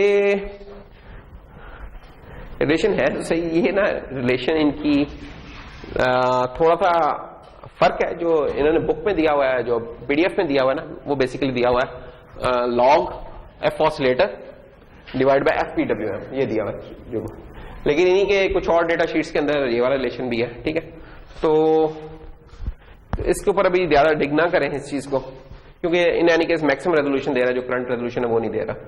रेजोल्यूशन कौन सी, ये वाली जो 250 है ना फॉर एग्जांपल। अब ये 250 हमारा कितनी बिट्स में आ गया, 8 बिट्स में आया, तो हम कह सकते हैं कि इस जगह इसकी रेजोल्यूशन 8 बिट्स थी। अरे पूरी 8 बिट्स कैसे हमने कहा, ये 2 बिट्स देखिए हमने खुद फिल की है इस जगह की, ठीक है ना। अगर पूरी रेंज इस्तेमाल हुई थी तो हमारा ज्यादा प्रीसाइज हो सकता था, लेकिन हम प्री स्केलर की या ऑसिलेटर की फ्रीक्वेंसी वो चूज नहीं कर पाई, हमारे सिस्टम में वो नहीं थी कि ये भी इस्तेमाल हो पाती, तो हमारा 10 बिट की बजाय 8 बिट की रेजोल्यूशन में काम हो रहा है इस वक्त। गोल हमारा ये होना चाहिए कि हम ऐसी वैल्यूज चूज करें जिसमें हम मैक्सिमम इनको यूटिलाइज कर सकें।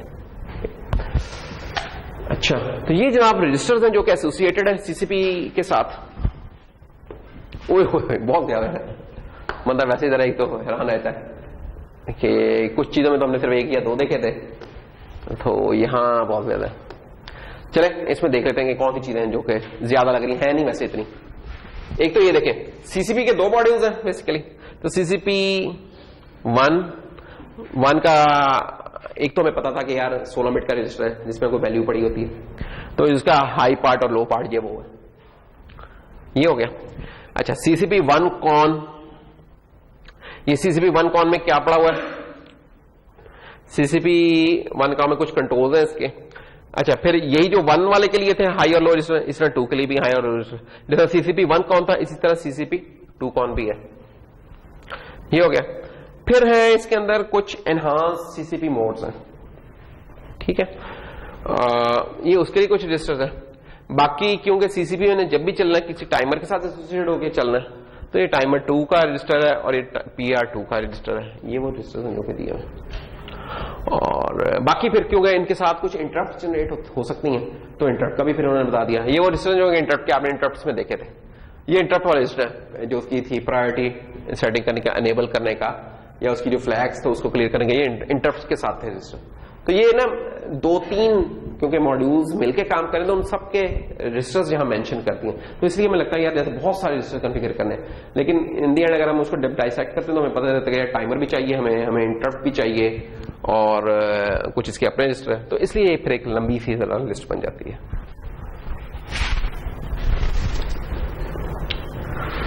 ये PWM की नाम एक सिंप्लीफाइड ब्लॉक डायग्राम है कि ड्यूटी साइकिल्स के लिए हमने CCP उसमें कर दिया।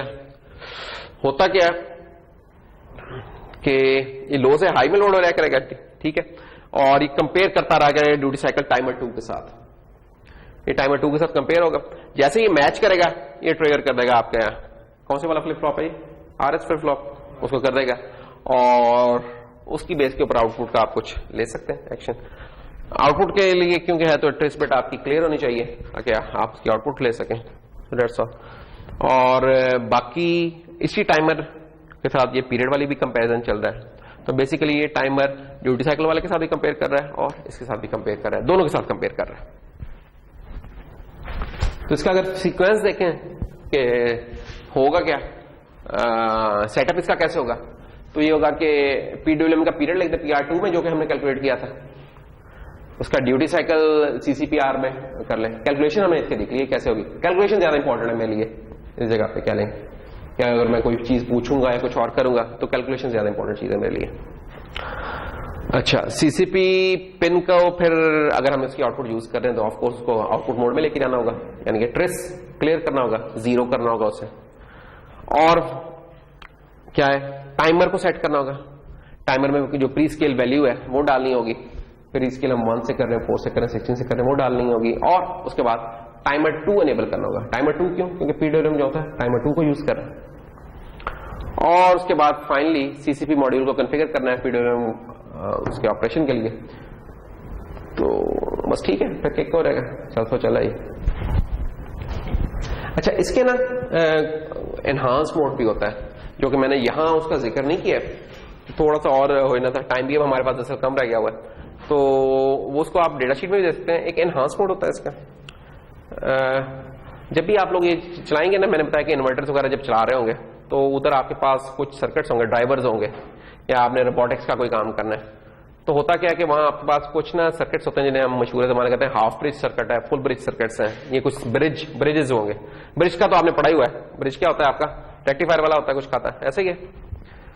तो खैर उसमें हमारे पास हाफ ब्रिज भी होता है, फुल ब्रिज भी होता है। तो उनमें क्या होता है, सिलेक्टिवली हमने कुछ पाथ इनेबल करने होते हैं, डिसेबल करने होते हैं। तो जो एनहांस मोड होती है ना, वो हमें उसके लिए कुछ फीचर्स देता है कि यार दोनों पाथ इकट्ठे ना ऑन हो रहे हैं, उसके लिए कोई एक डेड बीट टाइम उसने दिया होता है, और डिले का एक उसने सपोर्ट दी होती है कि हम डिले के साथ एक चीज के, क्योंकि जो हमारे स्विचेस होते हैं ना नॉर्मली, ये ऑन तो इकट्ठे इंस्टेंटेनियस होते हैं, ऑफ होने का टाइम इनका दौरा थोड़ा सा होता है, थोड़ा टाइम लेते हैं ऑफ होने में। तो वो जो ऑफ होने का टाइम है उसी देर में दूसरा अगर मैंने स्विच ऑन कर दिया तो उनके शॉर्ट होने का अंदेशा होता है, तो उससे बचने के लिए उन्होंने एक क्रॉस ओवर टाइम का ना एक दिया होता है। तो एनहांस मोड में वो होता है, उसकी डिटेल में नहीं अभी जा रहा है, तो हमने बेसिक बता दिया। आपका इससे भी काफी सारे काम हो सकते हैं, यानी कि अगर आप CCP को इस्तेमाल कर लें तो आप इनसे ना काफी इंटरेस्टिंग काम कर सकते हैं, खासतौर पर पीडब्ल्यूएम वाली चीज है कि इससे आप वेवफॉर्म जनरेशन वाला जो काम है वो कर सकते हैं, इनसे आप पावर इलेक्ट्रॉनिक्स में बड़े इंटरेस्टिंग प्रोजेक्ट्स और आइडियाज पे काम कर सकते हैं इसके ऊपर, इसको इस्तेमाल करते हुए। तो ये हमारी पीडब्ल्यूएम थी।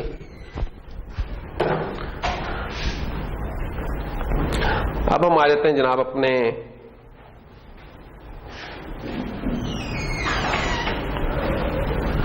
कम्युनिकेशन के ऊपर, कि हमारे कंट्रोलर में कम्युनिकेशन की क्या क्या चीजें मौजूद है।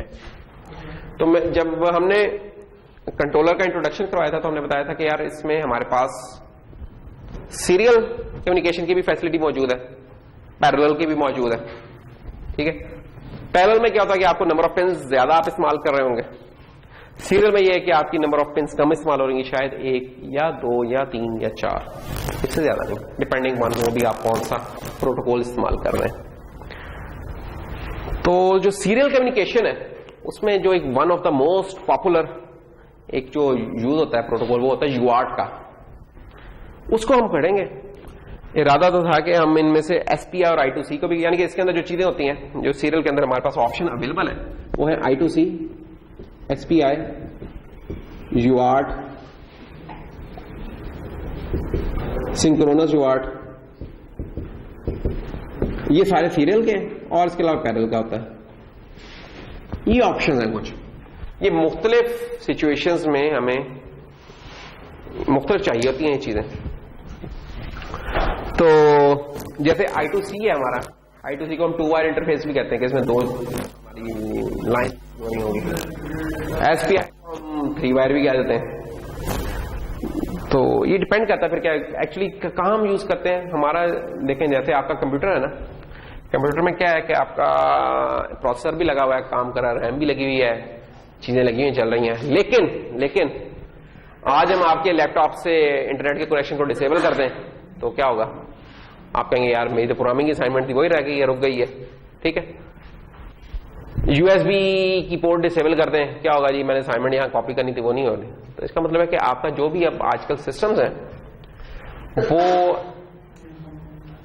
उसमें आइसोलेशन में नहीं चलते, उन्होंने इंटरेक्ट करना होता है मुख्तलिफ चीजों के साथ। क्यों इंटरेक्ट करना होता है? जरूरी नहीं है कि उन्होंने कुछ वो करना हो, कोई चीज ही डेटा एक्सचेंज करना फिर ही हो। वो इंटरेक्शन अपनी कैपेबिलिटीज को एनहांस करने के लिए भी होती है। मतलब अगर आप अपने पीसी में ही देखें तो आजकल सीडी रोम नहीं होती फॉर एग्जांपल, तो हम उस सीडी रोम को कैसे इस्तेमाल कर लेते हैं? हम कहते हैं यार यूएसबी वाली सीडी रोम ले लो, एक्सटर्नल यूएसबी पोर्ट के ऊपर लगा लो। अब यूएसबी क्या है? बेसिकली यूनिवर्सल सीरियल बस। वो एक सीरियल है, जैसे ये है ना सीरियल के, इस तरह वो भी एक सीरियल का। उस सीरियल बस के ऊपर आपकी एक्सटर्नल सीडी रोम लग जाती है। अब क्या है कि अब आपके कंप्यूटर को एक सीडी रोम नजर आने लग जाती है। अच्छा, सीडी रोम भी लगाना, आप कहते हैं यार मैंने बैकअप करना है डेटा का, तो आप क्या कहते हैं पोर्टेबल ड्राइव ले आते हैं। पोर्टेबल ड्राइव को भी आप किस पे लगा देते हैं? अगेन यूएसबी पे लगा लिया, पोर्टेबल ड्राइव जनाब आपके पास है। अच्छा, आप कहते हैं कि यार मेरा वाईफाई जो सा काम नहीं कर रहा है लैपटॉप का, अब क्या किया जाए उसका? आपने ना वाईफाई की डोंगल एक खरीदते हैं, वो यूएसबी पे लगा लेते हैं, तो वाईफाई की कैपेबिलिटी जो खराब हो चुकी थी आपके लैपटॉप में अब वो दोबारा अवेलेबल हो गई है।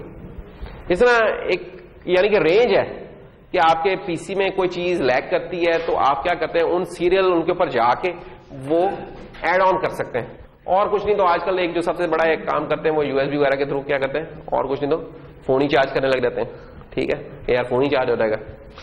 और अगर फोन नहीं तो इवन आपने जो किट्स बनाई है वो किट जो सी है वो क्या होती है, वो आप यूएसबी बस के साथ लग जाती है और इसके थ्रू आप उसे प्रोग्राम कर लेते हैं। आपको कोई स्पेशल प्रोग्रामर कुछ नहीं चाहिए, आप उसके साथ लगाते हैं तो आपके कंप्यूटर से ही उसकी एनवायरनमेंट नजर आने लग जाती है, उसकी कंट्रोलर की।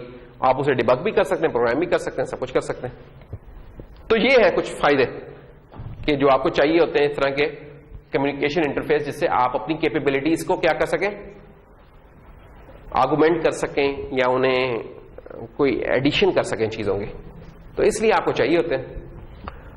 वो तो थी पीसी की दुनिया। कंट्रोलर की दुनिया में क्यों चीजें चाहिए हो सकती हैं? अभी तक जो हमें कंट्रोलर पड़ा वो क्या कर रहा था बेचारा, वो ना देखें उसमें हमने ना उसके फीचर्स पढ़े हैं, उन फीचर्स को इस्तेमाल कैसे करना ये पढ़ा है हमने। कोई एप्लीकेशन बड़ी कम सॉल्व की है इसमें। कंट्रोलर उस वक्त इंटरेस्टिंग हो जाता है जब आप रियल लाइफ प्रॉब्लम उनसे कुछ सॉल्व कर रहे होंगे। अच्छा, रियल लाइफ जब प्रॉब्लम को सॉल्व करनी है तो उसके लिए कुछ आपको एडिशनल कुछ और चीजें चाहिए। मसलन टेम्परेचर कंट्रोल मैंने इस कमरे का बनाना है तो मुझे कोई सेंसर चाहिए जो कि टेम्परेचर को मेजर करे और मेजर करके मेरे इसको बता दे। अब वो सेंसर दो किस्म के हो सकते हैं। वो इस तरह का सेंसर भी हो सकता है कि जो कि मैं इसके एडीसी के साथ लगा लूंगा और एडीसी को रीड कर लूंगा तो मुझे पता चल जाएगा, एक ट्रांसफॉर्म फंक्शन होगा उसके थ्रू मुझे पता चलेगा कि यार इस कमरे का टेम्परेचर क्या है। या दूसरा टेम्परेचर वो ऐसा भी हो सकता है कि जो कि इनमें से किसी सीरियल इंटरफेस के ऊपर मुझे बता देगा। और क्या हो सकता है, वेट मेजर करने लेट से हम कहते हैं वेट मशीन हम बनाना चाहते हैं।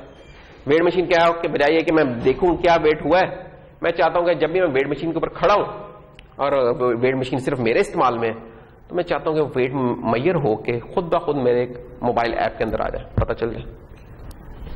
ठीक है, जैसे शाओमी वगैरह के आपने देखे हो या कुछ और जो होते हैं डिजिटल वेट स्केल है, उनमें इस तरह ही होता है। या जिम वगैरह कुछ जो अच्छे हैं उधर इस तरह के पड़े होते हैं वेट, आप खुद भी बना सकते हैं। अब मसला है कि जो वेट के लिए जो है सेंसिंग डिवाइस है आपको वो चाहिए होगा या अपना सेंसर बनाना होगा।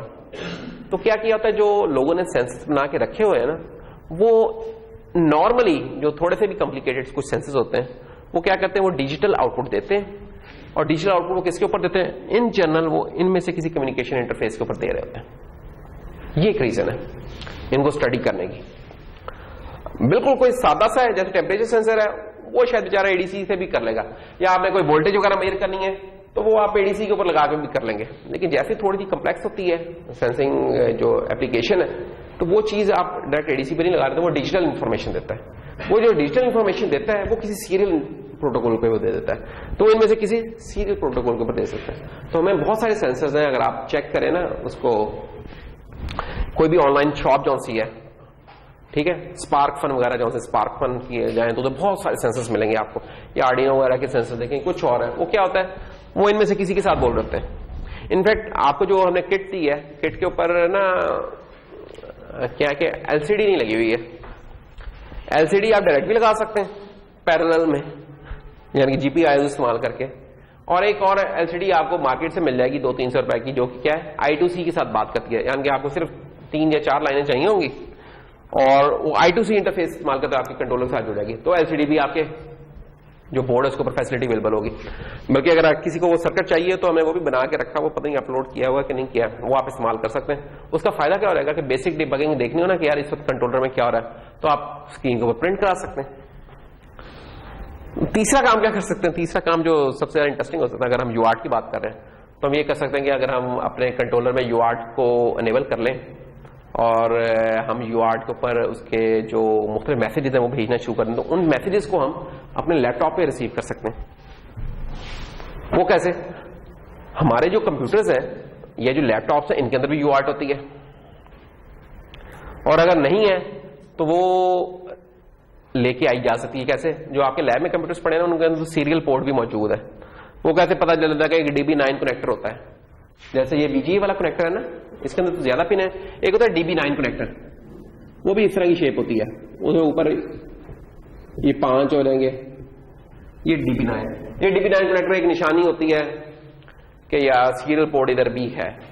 अगर ये जरूरी नहीं है, इसके पीछे कुछ और भी लगाया जा सकता है, लेकिन इन जनरल ये सीरियल पोर्ट्स के लिए जो ट्रेडिशनल होती थी लेगेसी सीरियल पोर्ट्स, उसके लिए होता था ये DB9 कनेक्टर, इसको DB9 बोलते थे। तो ये DB9 कनेक्टर जहां होता है तो हम कहते हैं यार यहाँ यूआर्ट मौजूद है। तो जो आपके पीसीज है ना, इनफैक्ट जो लैब में जो पीसीज पड़े हैं उसमें अगर आप पीछे देखें तो DB9 होनी चाहिए। जो लैपटॉप से इनमें नहीं होती है। क्यों? इसका फायदा होता था बड़ा, और इसकी जो एप्लीकेशन थी उस तरीके से आम लोगों को उतना इसकी जरूरत नहीं होती है। पहले होता था, अब इतनी लोगों को इसकी इतनी जरूरत नहीं होती। हम एज ए इंजीनियर तो हमें चाहिए हो सकती है चीजें, आम लोगों को शायद इतनी ना चाहिए। तो वो क्या कर सकते हैं, वो USB कन्वर्टर यूज कर लेते हैं। हमारे लैपटॉप में USB तो मौजूद है, तो आप क्या कर लें, फिर USB कन्वर्टर मिल जाते हैं मार्केट से। तो वो क्या करते हैं, USB टू, उन्हें हम कहते हैं USB टू सीरियल कन्वर्टर, वो आप खरीद लें मार्केट से। वो केबल्स होती हैं बेसिकली USB टू सीरियल। वो क्या होगा, इधर USB पे लग जाएंगी और उसके दूसरी तरफ इस तरह का कनेक्टर लगा होगा। उस कनेक्टर को अब आप अपने कंट्रोलर के साथ जोड़ सकते हैं। अरे जब आप उसे कंट्रोलर के साथ जोड़ लिया ना, तो समझे कि आपके कंट्रोलर को ना इस कंप्यूटर का ना एक कंसोल मिल गया। अब आप उधर से जो चीज भेजेंगे ना सीरियल पे, वो आप सारे के सारे यहां प्रिंट कर सकते हैं। वो बड़ी इंपॉर्टेंट चीज होती है जब आपने डिबग करना हो ना कि यार अंदर कंट्रोलर क्या हो रहा है। LCD भी लगा लेना, तो LCD का भी बड़ा लिमिटेड यूज होता है। LCD पे क्या होता है, दो लाइनें होती हैं, 8 कैरेक्टर्स हो जाएंगे, 16 कैरेक्टर्स हो जाएंगे, 4 लाइनें हो जाएंगे, एक लिमिट होती है। सीरियल के ऊपर आप भेजना शुरू कर दें जनाब, पूरा जो कंट्रोलर के अंदर आपको नजर आ रहा होगा। तो एक असाइनमेंट है, जो करना चाहें तो आप कर सकते हैं। एक प्रोजेक्ट भी कर सकते हैं, प्रोजेक्ट आइडिया भी इसको आप ले सकते हैं। तो उसके लिए क्या होगा, हमें यूआर्ट चलानी आती हो।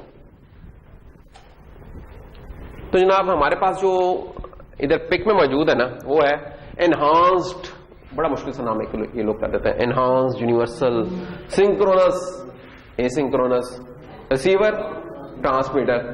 मतलब ऐसे थक जाता है बोलते बोलते ऐसे, ठीक है। ये सारी मोड्स कह रहे हैं इकट्ठा कर लिया, हम इनमें से एक सबसेट यूज कर लेगा, या इनसिंक्रोनस होगा या सिंक्रोनस होगा, या एनहांस्ड होगा या नहीं होगा, ये कोई इस तरह का।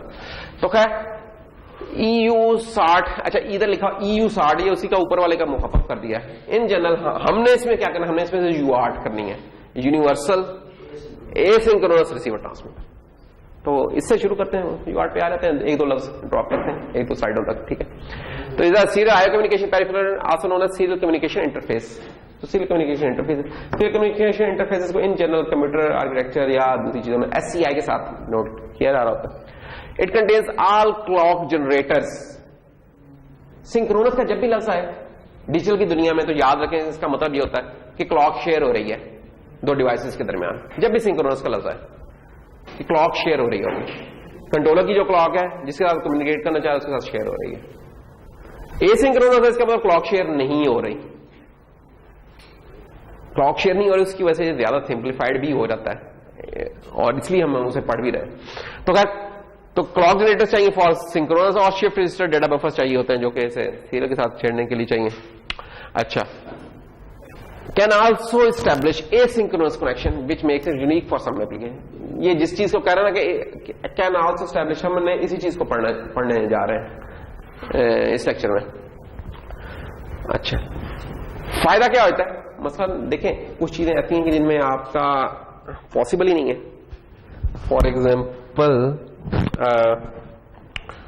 कुछ ऐसे केसेस हैं जिनमें आपने सिंपल डेटा का रखा है कि डेटा ट्रांसमिट हो रहा है, डेटा रिसीवर, जैसे इंटरनेट के ऊपर आप भेज रहे डेटा, वो क्या सीरियली जा रहा है इंटरनेट के ऊपर। क्लॉक, आपकी क्लॉक उसके साथ नहीं चल रही, जो राउटर है उसके साथ, राउटर पीछे जो उसके बैठा है उसके साथ नहीं चल रहा, या कोई सर्वर है उसके साथ नहीं चल रहा। इंडिपेंडेंट है, सारे बेचारे चल रहे हैं अपने अपने। आपस में कैसे ये कर पा रहे हैं, जो डेटा भेज रहे हैं उसके थ्रू ही आपस में सिंक्रोनाइजेशन करते हैं, क्लॉक के थ्रू नहीं सिंक्रोनाइजेशन करते। ठीक है, कोई पैकेट स्ट्रक्चर होता है जिसमें कुछ हेडर्स होते हैं, उन हेडर्स में मुताबिक चीज मिलती है तो उसे एक्सेप्ट करते हैं, एक्नॉलेजमेंट देते हैं, नहीं तो उसे रिजेक्ट करते हैं। ये आप चीजें पढ़ेंगे कंप्यूटर नेटवर्क्स के कोर्स में जब वहां जाएंगे। तो ये चीज बड़ी इंपॉर्टेंट होती है उस तरह की जगहों पे। या वायरलेस कम्युनिकेशन है, वायरलेस कम्युनिकेशन में मेरा मोबाइल फोन एक उस पर चल रहा है, दूसरा दूसरे पे चलता रहे, लेकिन still they are able to communicate, यही काम होता है। तो इसको हम कॉन्फ़िगर किस में कर सकते हैं, इफ EU SART को फुल डुप्लेक्स एसिंक्रोनस सिस्टम में। अब ये फुल डुप्लेक्स क्या होता है और हाफ डुप्लेक्स लिखा हुआ है, ये क्या होता है, ये आपको पता है। ये जनरल टर्म्स हैं जो कि मुख्तलिफ जगहों पे अराइज होती हैं। तो 3 किस्म की होती है मोड ऑफ कम्युनिकेशन, एक होता है सिंप्लेक्स, एक होता है हाफ डुप्लेक्स और एक होता है फुल डुप्लेक्स। सिंप्लेक्स क्या होता है, सिंप्लेक्स, हाफ डुप्लेक्स और फुल डुप्लेक्स। सिंप्लेक्स में ये होता है कि यार कम्युनिकेशन इज वन वे, ये सिंप्लेक्स कम्युनिकेशन होती है, वन वे कम्युनिकेशन होती है सिंप्लेक्स में। मसलन कोई एग्जांपल हो सकती है वन वे कम्युनिकेशन के, रेडियो, ओह रेडियो, कौन से वाला FM रेडियो, हाँ, या टीवी या केबल जो हमारे घरों में आ रही है, ये सारी सिंप्लेक्स रेडियो वो है communication. Half duplex, at a given time या ये सेंड करेगा या ये रिसीव करेगा। Walkie talkie, push to talk जो भी होते हैं ना आपके, दबा के हाँ जी भेज दें अंदर इस बंदे को, या हेलो हेलो रॉजर, जो भी करके कर रहे होते हैं, बात कर रहे होते हैं, बाकी सारे सुन रहे होते हैं। जब रॉजर साहब बोल रहे होते हैं या रॉजर के लिए होता है, बाकी सारे सुन रहे होते हैं जो कि हमारे उनके पास होता है। और एक होती full back, at the same time transmit भी हो रहा है, रिसीव भी हो रहा है। मसलन सेलफोन, लैंडलाइन जो भी है, ये बड़ी अच्छी एग्जाम्पल है। इधर से ही आपको इनकी कुछ कम्प्लेक्सिटी का भी आइडिया चाहिए कि जो वन वे है उसमें सिर्फ ट्रांसमिट की रखी है, यानी कि इसमें इस जगह के ऊपर सिर्फ ट्रांसमीटर है और इस जगह के ऊपर सिर्फ रिसीवर है।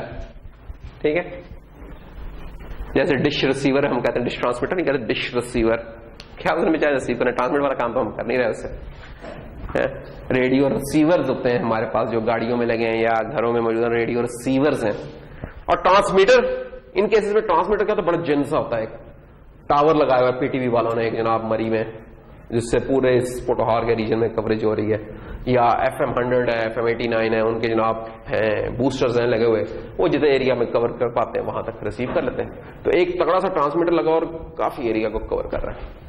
या सैटेलाइट जो रिसीविंग हम कर रहे हैं, सैटेलाइट सिग्नल्स कर रहे हैं, ब्रॉडकास्ट कर रहे हैं, जिनके पास डिशेज हैं उनसे रिसीव करके कर लेते हैं। हाफ डुप्लेक्स में क्या है, अब ट्रांसमीटर रिसीवर इधर भी चाहिए और इधर भी चाहिए, दोनों तरफ चाहिए। एक सहूलत अभी भी है कि या तो ये वाली कहानी चलेगी, TX RX वाली चलेगी, या RX TX वाली कहानी चलेगी। इसका एक फायदा होता है, फायदा क्या हो रहा है इसका ये फायदा होता है कि आप एक ही फ्रीक्वेंसी के ऊपर रहेंगे, एक ही फ्रीक्वेंसी इस्तेमाल कर रहे हैं फायदा पर, और उसी फ्रीक्वेंसी जब मैं बात कर रहा हूं तो अगला सुन रहा है, जब अगला बात कर रहा है तो उसी के ऊपर मैं सुन रहा हूं। ठीक है, तो होता है उसके ऊपर कहता है hello Roger I am speaking over. Over का निशानी होती है यार चलो जी अगला जासूस शुरू हो रहा है, जासूस कह लें जो भी कह लेगा, जो भी है। तो एक तो ये कि फ्रीक्वेंसी एक ही चैनल इस्तेमाल हो रहा है, दूसरा ये है कि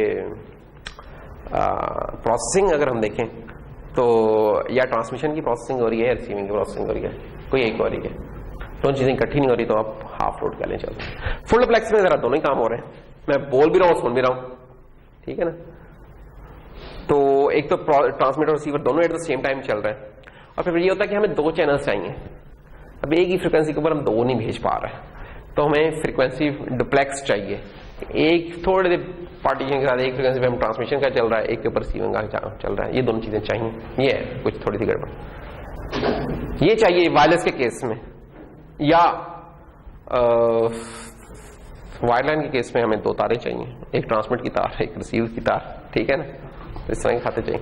तो खैर, तो ये वाले है, तो ये कॉम्प्लेक्स होती चली जाती है लेकिन ज्यादा फीचरफुल है। तो इधर हम कह रहे हैं कि यार ये दोनों केस में चल सकती है ये वाली, और ये फुल डुप्लेक्स में भी चल सकती है, हार्ड डुप्लेक्स में भी चल सकती है। दूसरे लफ्ज़ों में सिंप्लेक्स तो है ही है, सिंप्लेक्स से ऊपर की बात हो रही है, हार्ड डुप्लेक्स भी चल सकता है, फुल भी चल सकता है। जो हमारा यूआर्ट है ना, यूआर्ट को भी इस तरह ही है, यूआर्ट का हम सीरियल काम इस तरह कर सकते हैं, सिर्फ ट्रांसमिट एक कर, दूसरा सिर्फ रिसीव कर, ये भी काम कर सकते हैं और दोनों काम भी कर सकते हैं, ये ट्रांसमिट रिसीव दोनों वाले काम करें।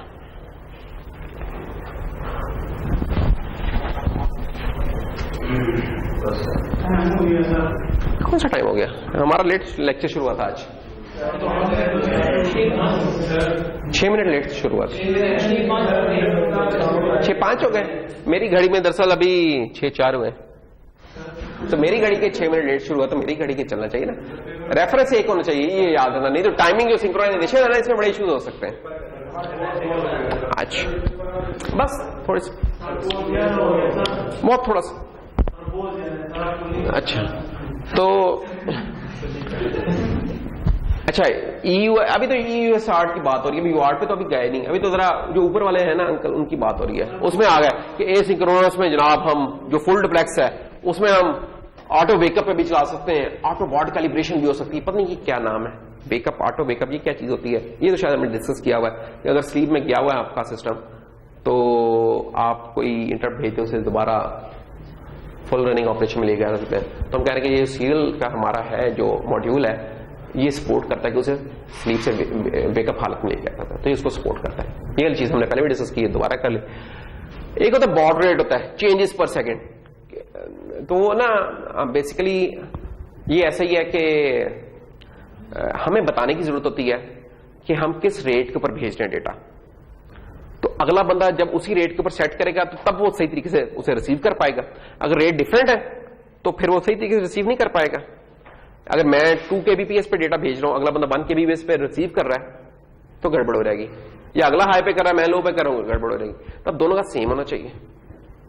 तो हम क्या करते हैं कि दोनों की सेटिंग ना हम पूछते हैं यार किस रेट के ऊपर मैंने इस सेंसर के साथ बात करनी है, कंप्यूटर के साथ बात करनी है, ये हमें पता होता है। 9600 के साथ या जो डिवाइस हमने लिया था उसकी सेटिंग होती है, 9600 9.6 kbps है, 1 mbps है, 4 mbps है, क्या है हमें नहीं पता, जो भी है जो उसने सेट किया उसके मुताबिक सेट करनी है। या ऑटो कैलिब्रेशन, कि खुद ब खुद भी कैलिब्रेट कर सकता है, वो एक एक करके ट्राई करेगा, जिसके ऊपर थ्रू रहेगा वो उसके ऊपर सेट हो जाएगा। तो ये भी एक फीचर है, बड़ा अच्छा फीचर है, वो भी हो सकता है। और एक 12 बिट का ब्रेक करेक्टर ट्रांसमिशन, एक ये भी इसकी मोड है जिसको हम यूज नहीं कर रहे हैं। फिर सिंक्रोनस में आती है, सिंक्रोनस में भी मास्टर और स्लेव की है, इसमें क्लॉक भी होता है। जब भी सिंक्रोनस का लफ्ज आएगा समझो क्लॉक की कहानी है उधर, कहीं भी जब भी डिजिटल की दुनिया में सिंक्रोनस का लफ्ज है, क्लॉक उधर कहीं साथ साथ फिर रहा है। इसको हम नहीं डिस्कस कर रहे, just you can skip it, लेकिन 12 इसका ऑपरेशन वैसा ही है जैसे वो बस एक क्लॉक आता है। तो बाकी ये जो यूआर्ट पे ना, ये हमारी पोर्ट सी के साथ मल्टीप्लेक्स की हुई है, ये वही पोर्ट सी जिसके साथ कुछ जीपीआईओस भी थी, इसके साथ हमारी ये यूआर्ट भी मल्टीप्लेक्स है। तो इसकी कौन सी पिन्स यूज हो रही है? RC6 और RC7। RC6 यूज हो रही है ट्रांसमिशन के लिए, RC7 यूज हो रही है रिसीव के लिए। तो ये 2 पिन्स चाहिए होंगी हमें, और एक ग्राउंड की पिन होगी, ग्राउंड करना होता है शेयर हमने, ठीक है। तो ये 3 लाइनें अगर हम करते हैं तो जनाब हम अपने कंट्रोलर और कंप्यूटर के दरमियान कनेक्शन बना सकते हैं, अल्लाह का नाम लेके। बस खत्म, हम भी खत्म। चलो ये वाली चीज नेक्स्ट टाइम पे कर लेंगे। सिर्फ एक जो चीज है जो मैंने आपको कहा ना कि आप एक कन्वर्टर ले सकते हैं USB टू सीरियल का। मसला है कि जो मार्केट से आजकल मिलते हैं ना कन्वर्टर, 150-200 रुपए का, 250 रुपए का, उनका मसला है कि वो विंडोज 10 में, विंडोज 8 में नहीं वो चलते, क्योंकि वो फेक कॉपीज हैं बेसिकली, ठीक है। जो फेक कॉपीज है उनके ड्राइवर्स की सपोर्ट उन्होंने कर दी हुई है। उसका तरीका ये है कि आप ना FTDI की चिप है मिलती, FTDI 32 ना, वो ले लें। तो वो एक कन्वर्टर होता है USB टू सीरियल का, ठीक है। तो उसके साथ अगर एक कनेक्टर लगा लें और एक रेगुलेटर लगा लें तो अल्लाह का ऐसा, उसको हम एज ए कन्वर्टर यूज करते हैं। उसकी डिवाइस की सपोर्ट होती है, विंडोज 10 में भी होती है, हम अपने पास वही इस्तेमाल कर रहे होते हैं। तो बस ये एक छोटी सी टिप थी कि आप जो वैसे केबलों पे खर्चा ना करें, एक वो मॉड्यूल ले लें, वो कर लेंगे तो आपका एक कन्वर्टर तैयार हो जाएगा। तो ठीक है जी, दैट्स ऑल।